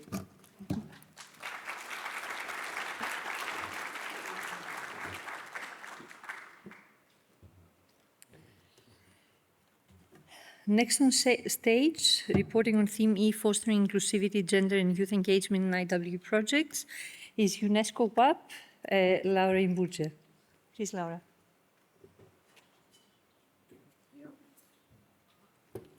Thank you. Buenas tardes, good afternoon. So we have this session about inclusion of gender, of youth, indigenous knowledge and communities. And we had presentations, maybe a bit too many, too long for the last day, but we presented cases on very different projects, including fisheries, including community managed projects. And when we planned the session, we thought to go beyond of talking about the challenges, the lessons learned, and to really go to the practical things, the future, what we want to achieve, and how can we improve. And the discussions during the session were really, we have a lot of interest. We want to do gender, we have the commitment, but in the majority of the cases, we don't know how to do it. So there is a need. And this is a very good opportunity. There is a big need. We need also, we have resources, we have people, very capable people. We have Verona, and please, I recommend and I suggest, let's use her knowledge and her experience and her enthusiasm, and also support her to do her work. We concluded with that idea of connecting the different people doing the gender activities in the projects, share more, exchange, because this will be a way also of doing this sustainably. Because one key thing and constraint that we all face is that for doing this gender work, this inclusion, this community management, these youth projects, there is very little money. So, and the other thing is that we don't know how much money is going to these aspects. So we need to learn that, and we need to work towards having sufficient and appropriate resources for doing what everybody wants today.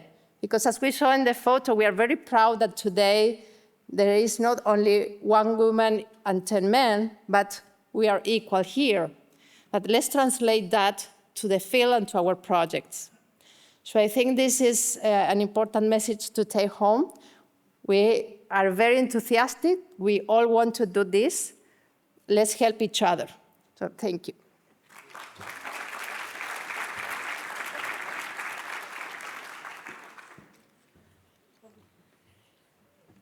Last but not least, theme F, looking into the future, ensure robustness to future change, reported by ADB Arun Abraham. Please.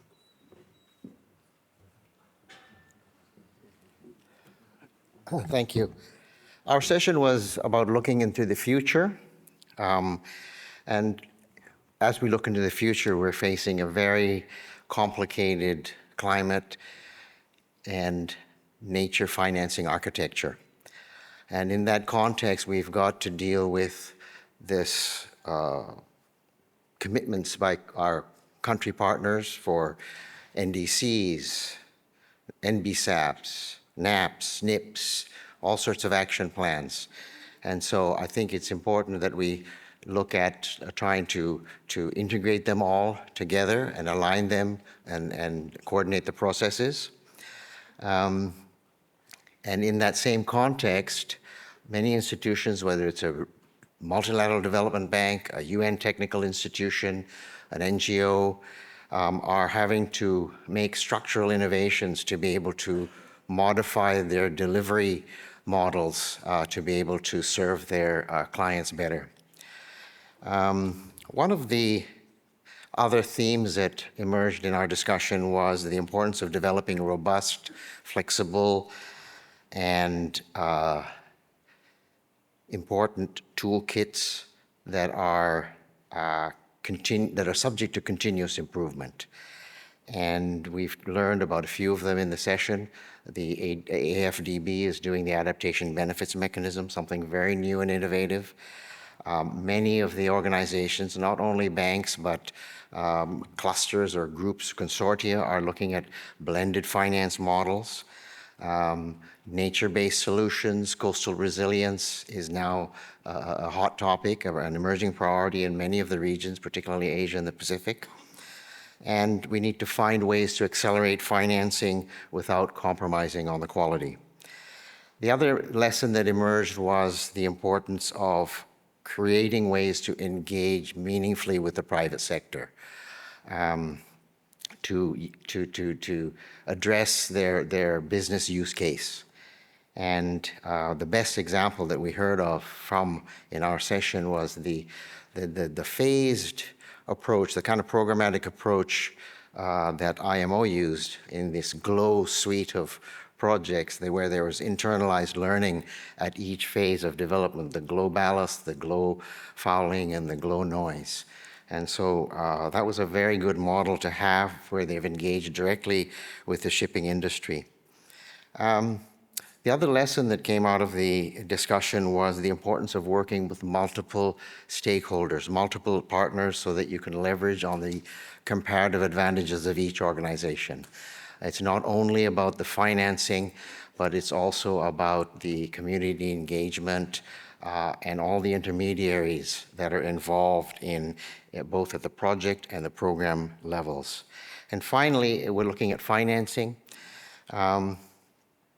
I don't know if any of you were at the session on Sunday on sustainable finance, but my colleague David Macaulay presented a very nice model that I think UNDP and WWF had developed, which showed the importance of the grant financing as a kind of a first mover, but helping our partners and clients to diversify their sources of funding and develop revenue models, look at co-financing opportunities, and find an exit strategy from the dependence on the donor finance. And so that was a kind of a triangulated model that was, I think, would resonate well as we look to the future. That's it from our side. Thank you.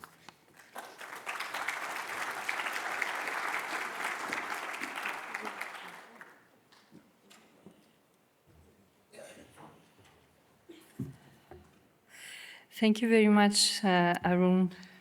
Please keep your notes. We'll need it for the reporting of the session. Before we move into the closing video of this conference, we would like to, for those of you that were in the pre-conference workshops, and also for those of you that weren't there, we have a video that recaps what happened over these 2 days. We have a very positive feedback on these workshops. We had 4 workshops taking place over the weekend on the 21st and 22nd of September. One was for project managers. We called it Back to Basics for the people that have been around for quite some time. But then we had 80% of newcomers. So we saw the need for them, to familiarize themselves better with the JEF project cycle, and of course to learn from the experts. We had quite a lineup there, experts that provided their support and their guidance on all these, for all these project managers. Then we had a workshop, a consultation for seeds. It was we saw that there was some very stimulating discussions, that the groups go together and they get to mix up and to engage with each other. And on Sunday, we had a workshop on sustainable funding and financing and a workshop on communications. The workshop on communications was a very, as always, very creative, very engaging, and of course, we got a feedback that they appreciated very much that we have elevated the role of communications in the GEF projects, in the GEF International Waters portfolio. We all know it, that we don't only need to do the work, but we also need to communicate it.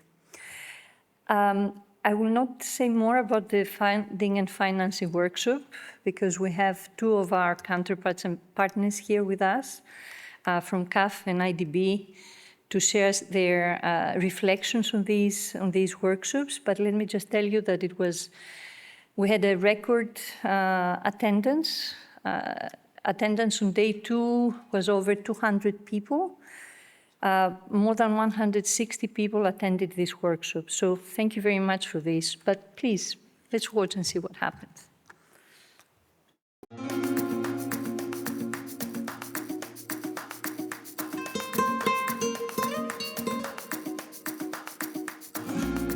The 10th GEF IWC pre-conference workshops began with excitement in Montevideo. Hosted at the Development Bank of Latin America and the Caribbean, the pre-conference workshops provided a hands-on learning and exchange experience for GEF IW project managers, thematic specialists, and GEF agency representatives to exchange knowledge, strengthen their skills, and collaborate on solutions for our shared water and ocean challenges.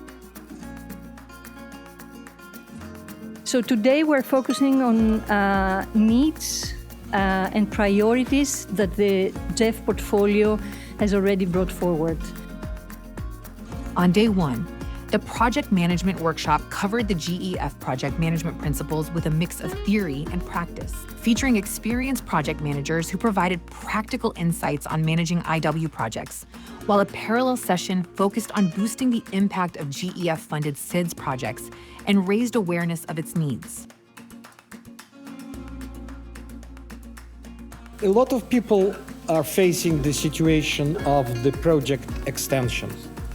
I frankly haven't seen a single project that was not extended at least for a few months. Only 5% of the total project budget, not the total envelope, the total project budget can be allocated for project management.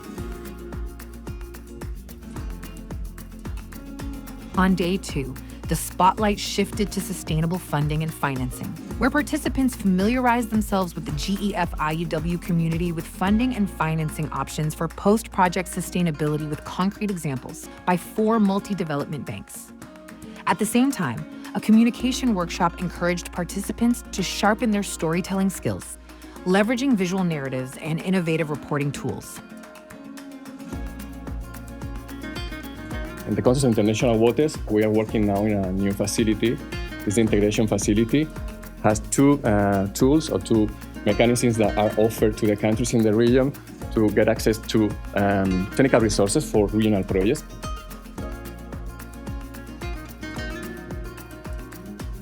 The weekend concluded with a warm social gathering. After a 6-year gap, we felt the happiness of the participants gathering and the excitement of the first-time participants. To hear the experiences and the lessons that my colleagues bring to this workshop has been very, very useful. It's been wonderful to get to interact with the range of different IWC projects and the implementing and executing agencies, and having the opportunity to see where the shared challenges are and then the lessons that can be learned across the portfolio.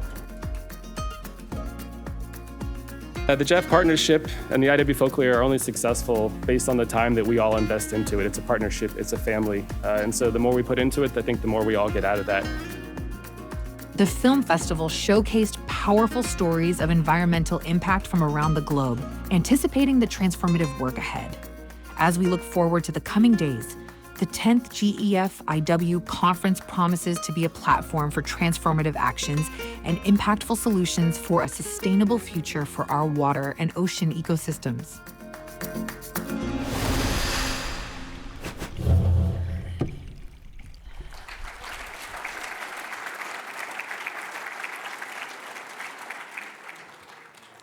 So this also included the welcome to IWC10, where we're just concluding IWC10. It's amazing that it's been only 4 days. I will start first by extending a big thank you to CAF for hosting us for the pre-conference workshops. They've been a huge success. So I would like to call on stage Mr. Ignacio Lorenzo for his reflections and also the commitments on the way forward. Ignacio, please.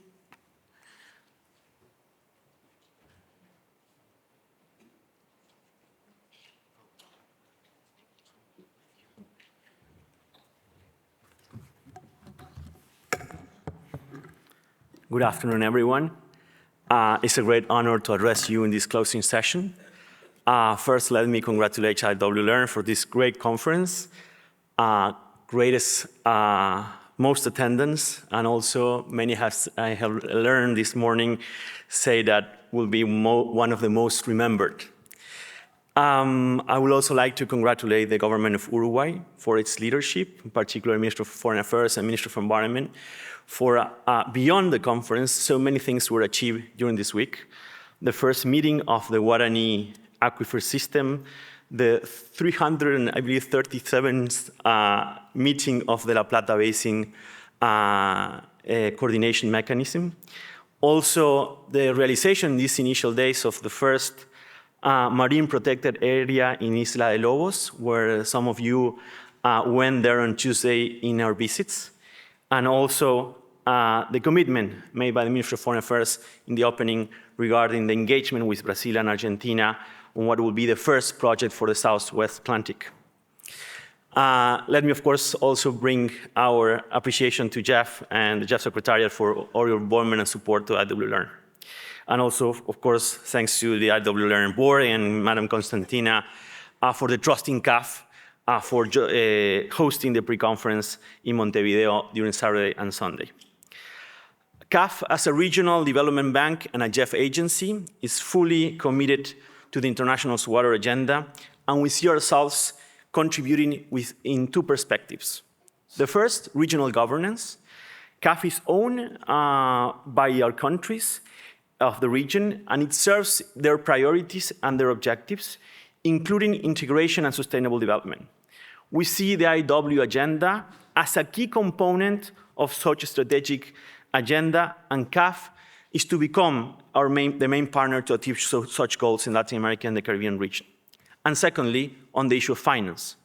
CAF, being the green and blue bank of the Latin America and the Caribbean region, we aim to provide financial solutions that allow our countries to accelerate the transition towards sustainability, where water is a key ingredient of resilience and environmental conservation and regeneration. We were delighted to see the IWLearn conference this year engage increasingly in the issue of sustainable finance issues. The past Sunday's financial workshop that Arum just presented at CAF was the start, our understanding the start of a new conversation, a new process, where we can strategically incorporate financial issues into the ATD and SAP processes across all IWLearn projects from now on. Which are the financial flows that are in the basin, those that are aligned with sustainable management and those that are not? Who are the financial institutions present in these spaces that drive these financial flows? What are the financial needs of the countries and communities for transboundary water conservancy? How are the financial strategies can be built into the SAP process? What are the new financial instruments, innovative financial instruments that can drive more water investment, including public and private? These questions should guide the future work of IWLearn into the financial landscape into the future. CAF will be there in that conversation, working with you, together to find new solutions. And again, as Ma'am Constantina indicated, there are commitments that we put into the table in terms of capacity building, but also learning and working together for such objective. Lastly, again, let me again congratulate all of you for this excellent 10th International Water Conference. Thank you very much.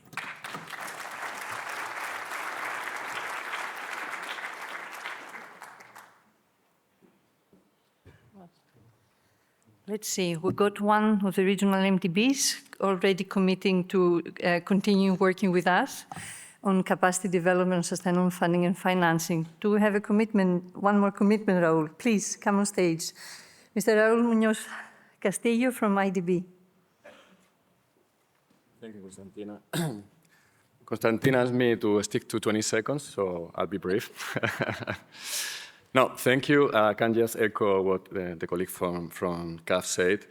We wanted to thank you, the organization, for the invitation, having the bank in this community and the opportunity of participating of the pre-conference.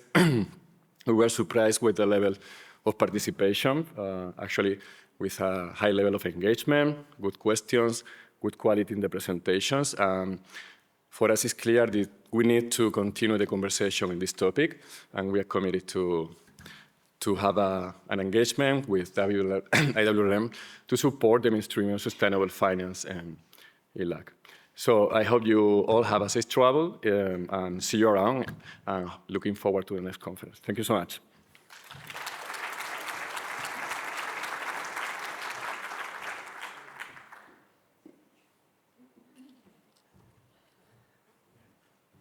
Heading to conclusion, so let's see what the wrap-up of day 4 was. Video, please.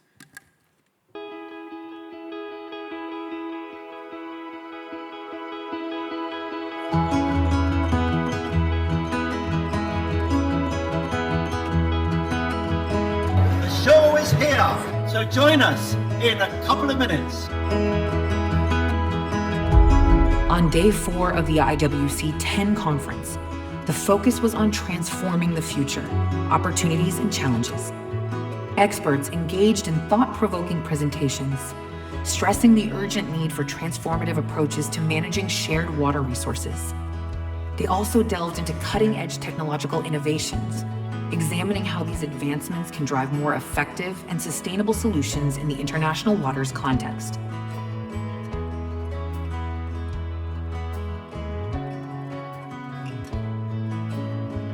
So we look at 3 types of technology groupings. One is to look at data value chains. And the second big bucket is in terms of less on the software, more on the hardware, or new ways to connect people up together. The spotlight then turned to fostering inclusivity in water management. Panelists emphasized the crucial importance of involving youth, empowering Indigenous peoples, and advancing gender equality within international water projects. These discussions highlighted the need for diverse voices and perspectives in shaping sustainable water management solutions. Involving youth isn't a nice option, it's absolutely essential because it's been proven many, many times that the more inclusive policies and projects are, the better it is. We want to use this platform within our project to empower our young Pacifico people at the grassroots level to take initiative and to take the first step into becoming the leaders of their generation. Nós, mulheres Kaiowá, somos a guardiã da sagrada aquífero Guarani, água da vida, e continuaremos a exercer nossa tarefa diante desse nosso grande papel. Participants took part in 3 dynamic sessions focused on sustainable fisheries management, engaging women and youth, and innovative strategies for future-proofing water resources. In addition, 3 hands-on workshops tackled diverse topics, from promoting social equity in marine protected areas to information management techniques designed to enhance project outcomes. Well, I mean, it's been a long story. I think I'm the only one who participated to all 10 IWC conferences. Yes, I mean, it's amazing how far we have come.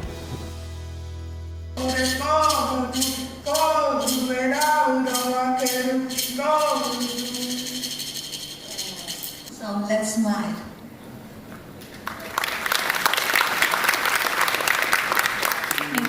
As we conclude the 10th GEF International Waters Conference, focused on transformative actions and impacts for the water and ocean SDGs, the GEF IW response to the global challenge. Stay tuned for the highlights and key insights. And stay connected with the GEF IW community and with IW community and with IU Alert. See you at IWC11.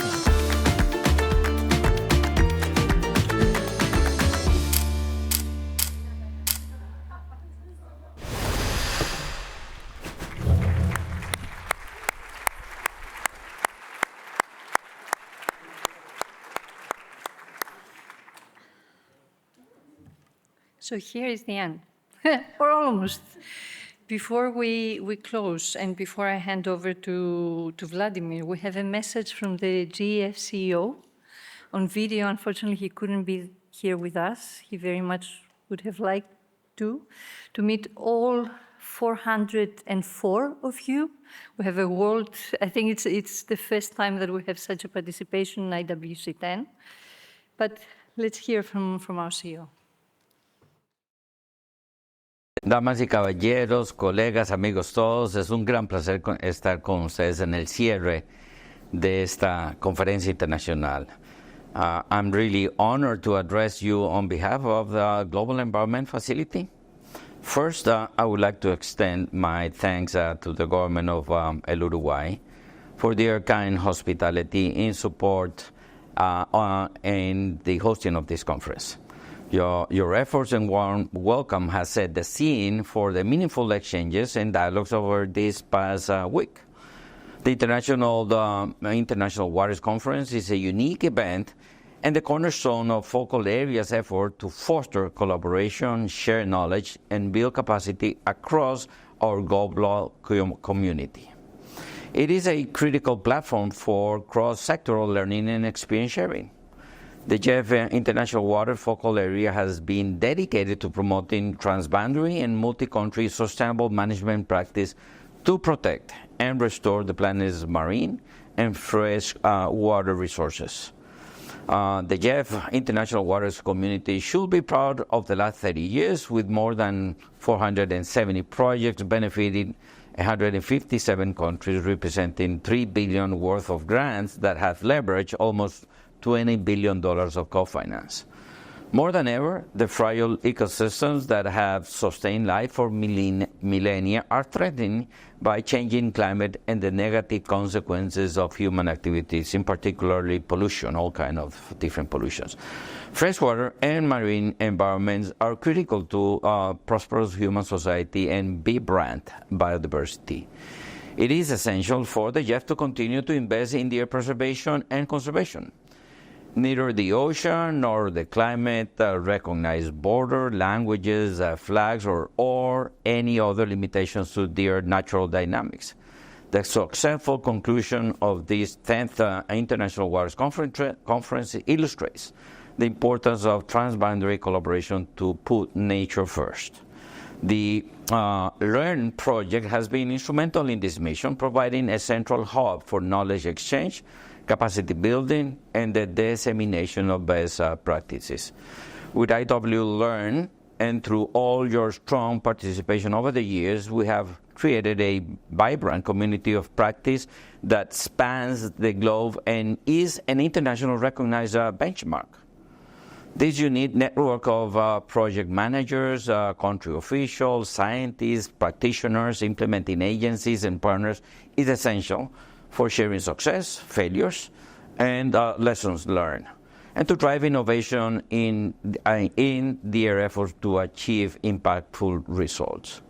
Looking forward, your important discussions and dialogues that took place during this week conference will be taken on board to help us shape the next phase of our work in GEF9 and beyond. Our Healthy Planet, Healthy People frameworks continue to underpin how we work. It is integrated within projects and programs and addresses important cross-cutting issues like gender, youth, and the private sector engagement. The GEF International Waters Focal Area will continue to be pivotal in the implementation of this framework, as there is no life without water and there is no green without blue. We need to accelerate collective efforts to address the triple planetary crisis through greater policy coherence, integration, and innovation, leading to greater impact and supporting a whole-of-a-society approach. The JEF is firmly committed to supporting your projects and your programs that address the most pressing regional and transboundary challenges facing our planet. We continue to learn and evolve, and will work together towards a future where our natural resources are managed sustainably for the benefit of all. Thank you and safe travel. Muchas gracias.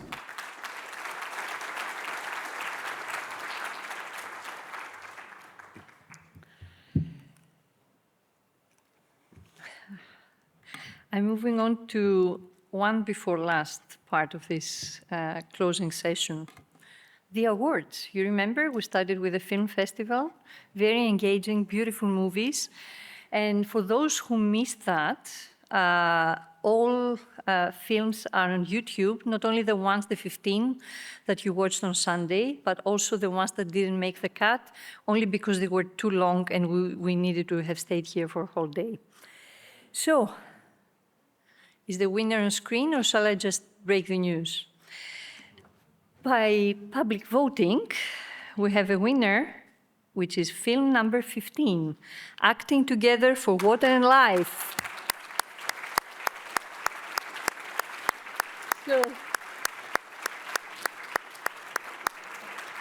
So who is receiving the award for this film? Of course.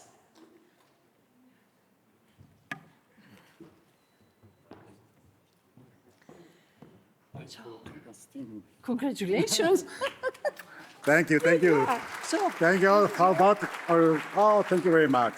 and you also have another gift. You just give it to the king. Thank you. Thank you so much.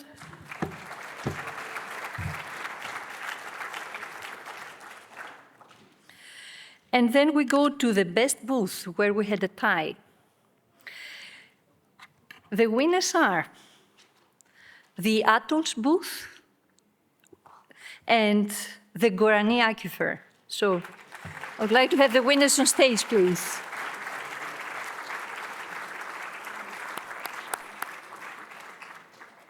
No one's here. I know the Guarani team just left 5 minutes ago. Someone from SPC, there was a big team there.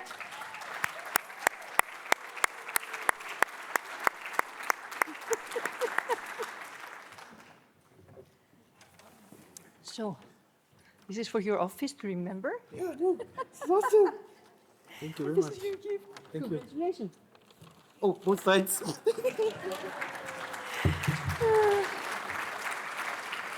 And we're going to gift the award to the UNESCO team, or CAF, for the Guarani booth, and for the poster. Fisheries Refugia, please come on stage.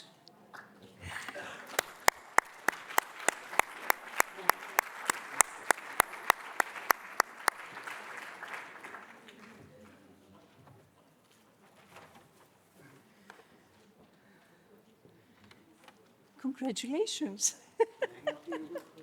This is for you.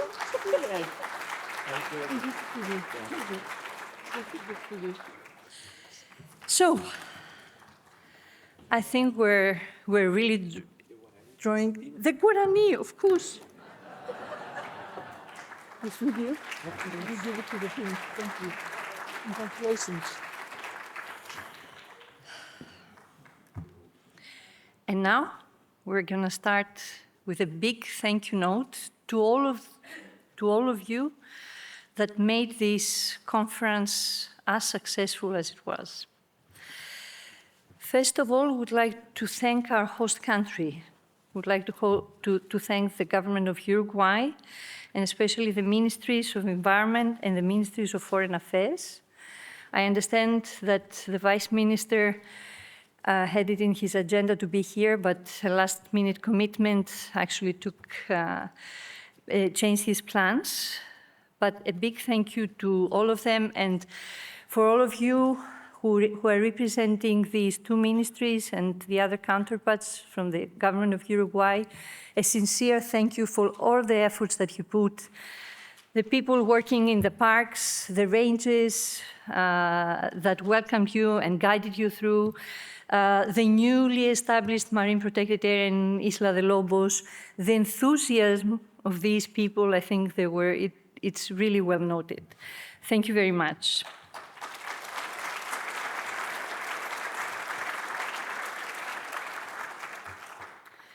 Our partners and sponsors, I have to say that.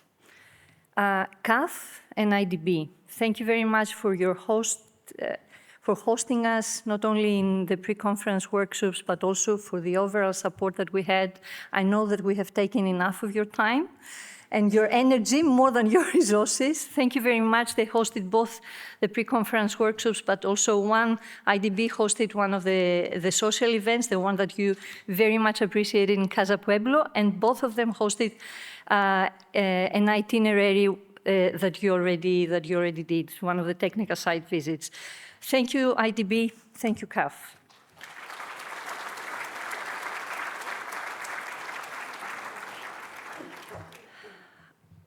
Our colleagues in UNESCO Montevideo, they have been instrumental in organizing this workshop. They did a lot of admin work, and not only that, they helped us all with the government relations and everything that we needed to have this conference duly prepared. Thank you, colleagues.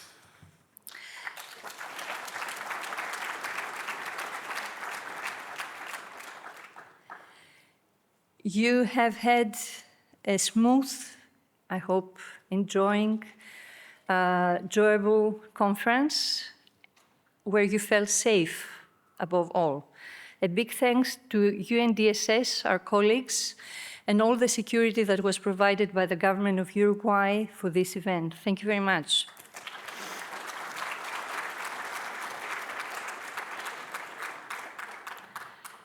I would like to thank the venue that has been here and all of our providers. I won't name them all, but it would.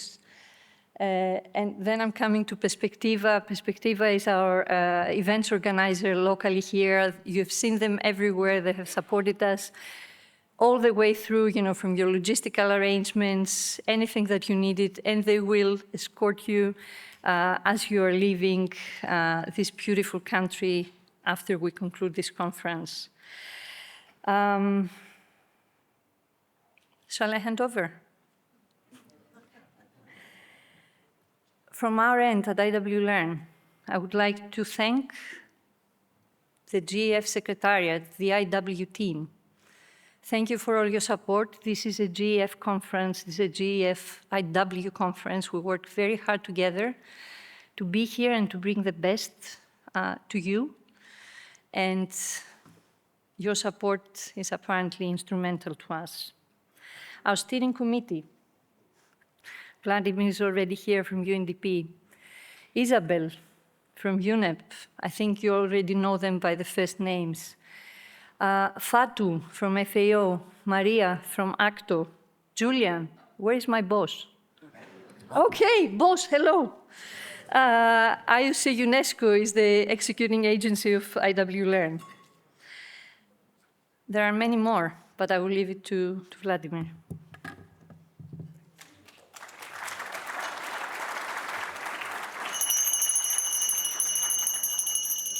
How many times you heard this song from this fantastic bell? The IW team, Learn team calling you to the conference events. Now I'm calling them on stage. The whole team of IW Learn that organized this conference. Please.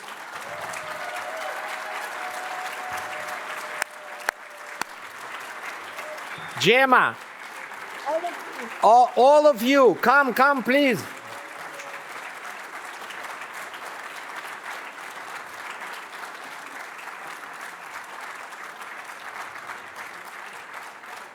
Where is Gemma?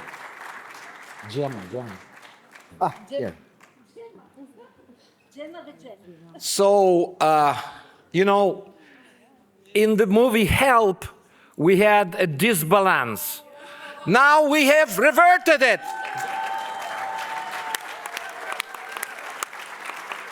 A great thank you to the fantastic team led by Konstantina. I will not name them all. They helped us, they helped you. So on behalf of GEF, UNDP, UNEP, and of course on your behalf, we thank you very much for this 10th anniversary of the GEF, 30 years and 10th conference. And we are looking forward for you to organize the next one. You stay here, because there is one thing for those of you who attended more than this conference, is this cup. And this cup, we have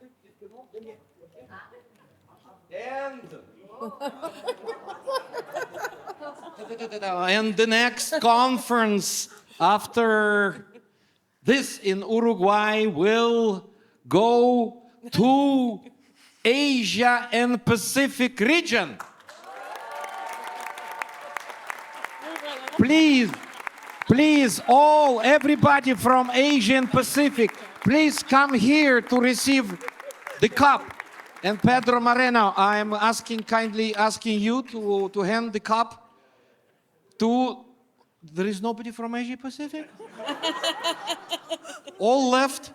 Or you're scared to host us? Tell us the truth.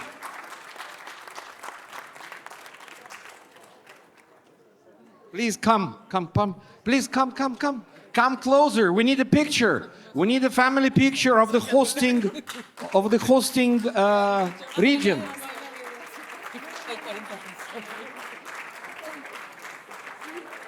Yo creo que ya podían parar la presentación porque estoy un poco con vergüenza.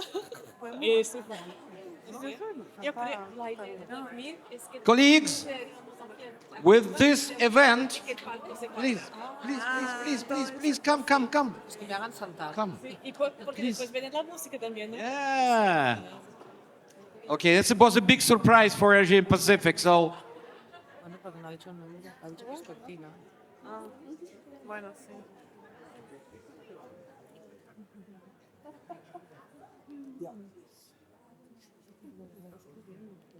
Mariana, que suba, que venga.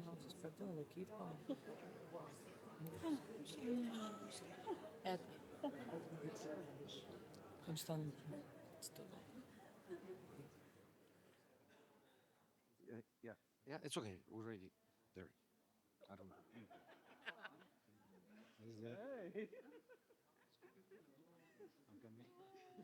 Just go. Careful.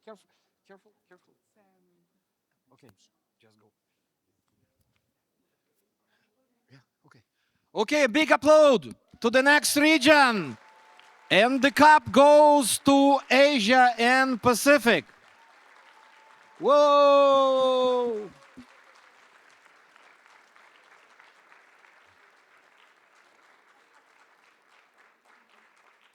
And now the conference is officially closed in this region. Safe travel. Bye-bye. No. Dancing. Look at it dancing. Just take it up. Let's paint the town. We'll shut it down. Let's burn the roof. Everyone do it again. Let's do it.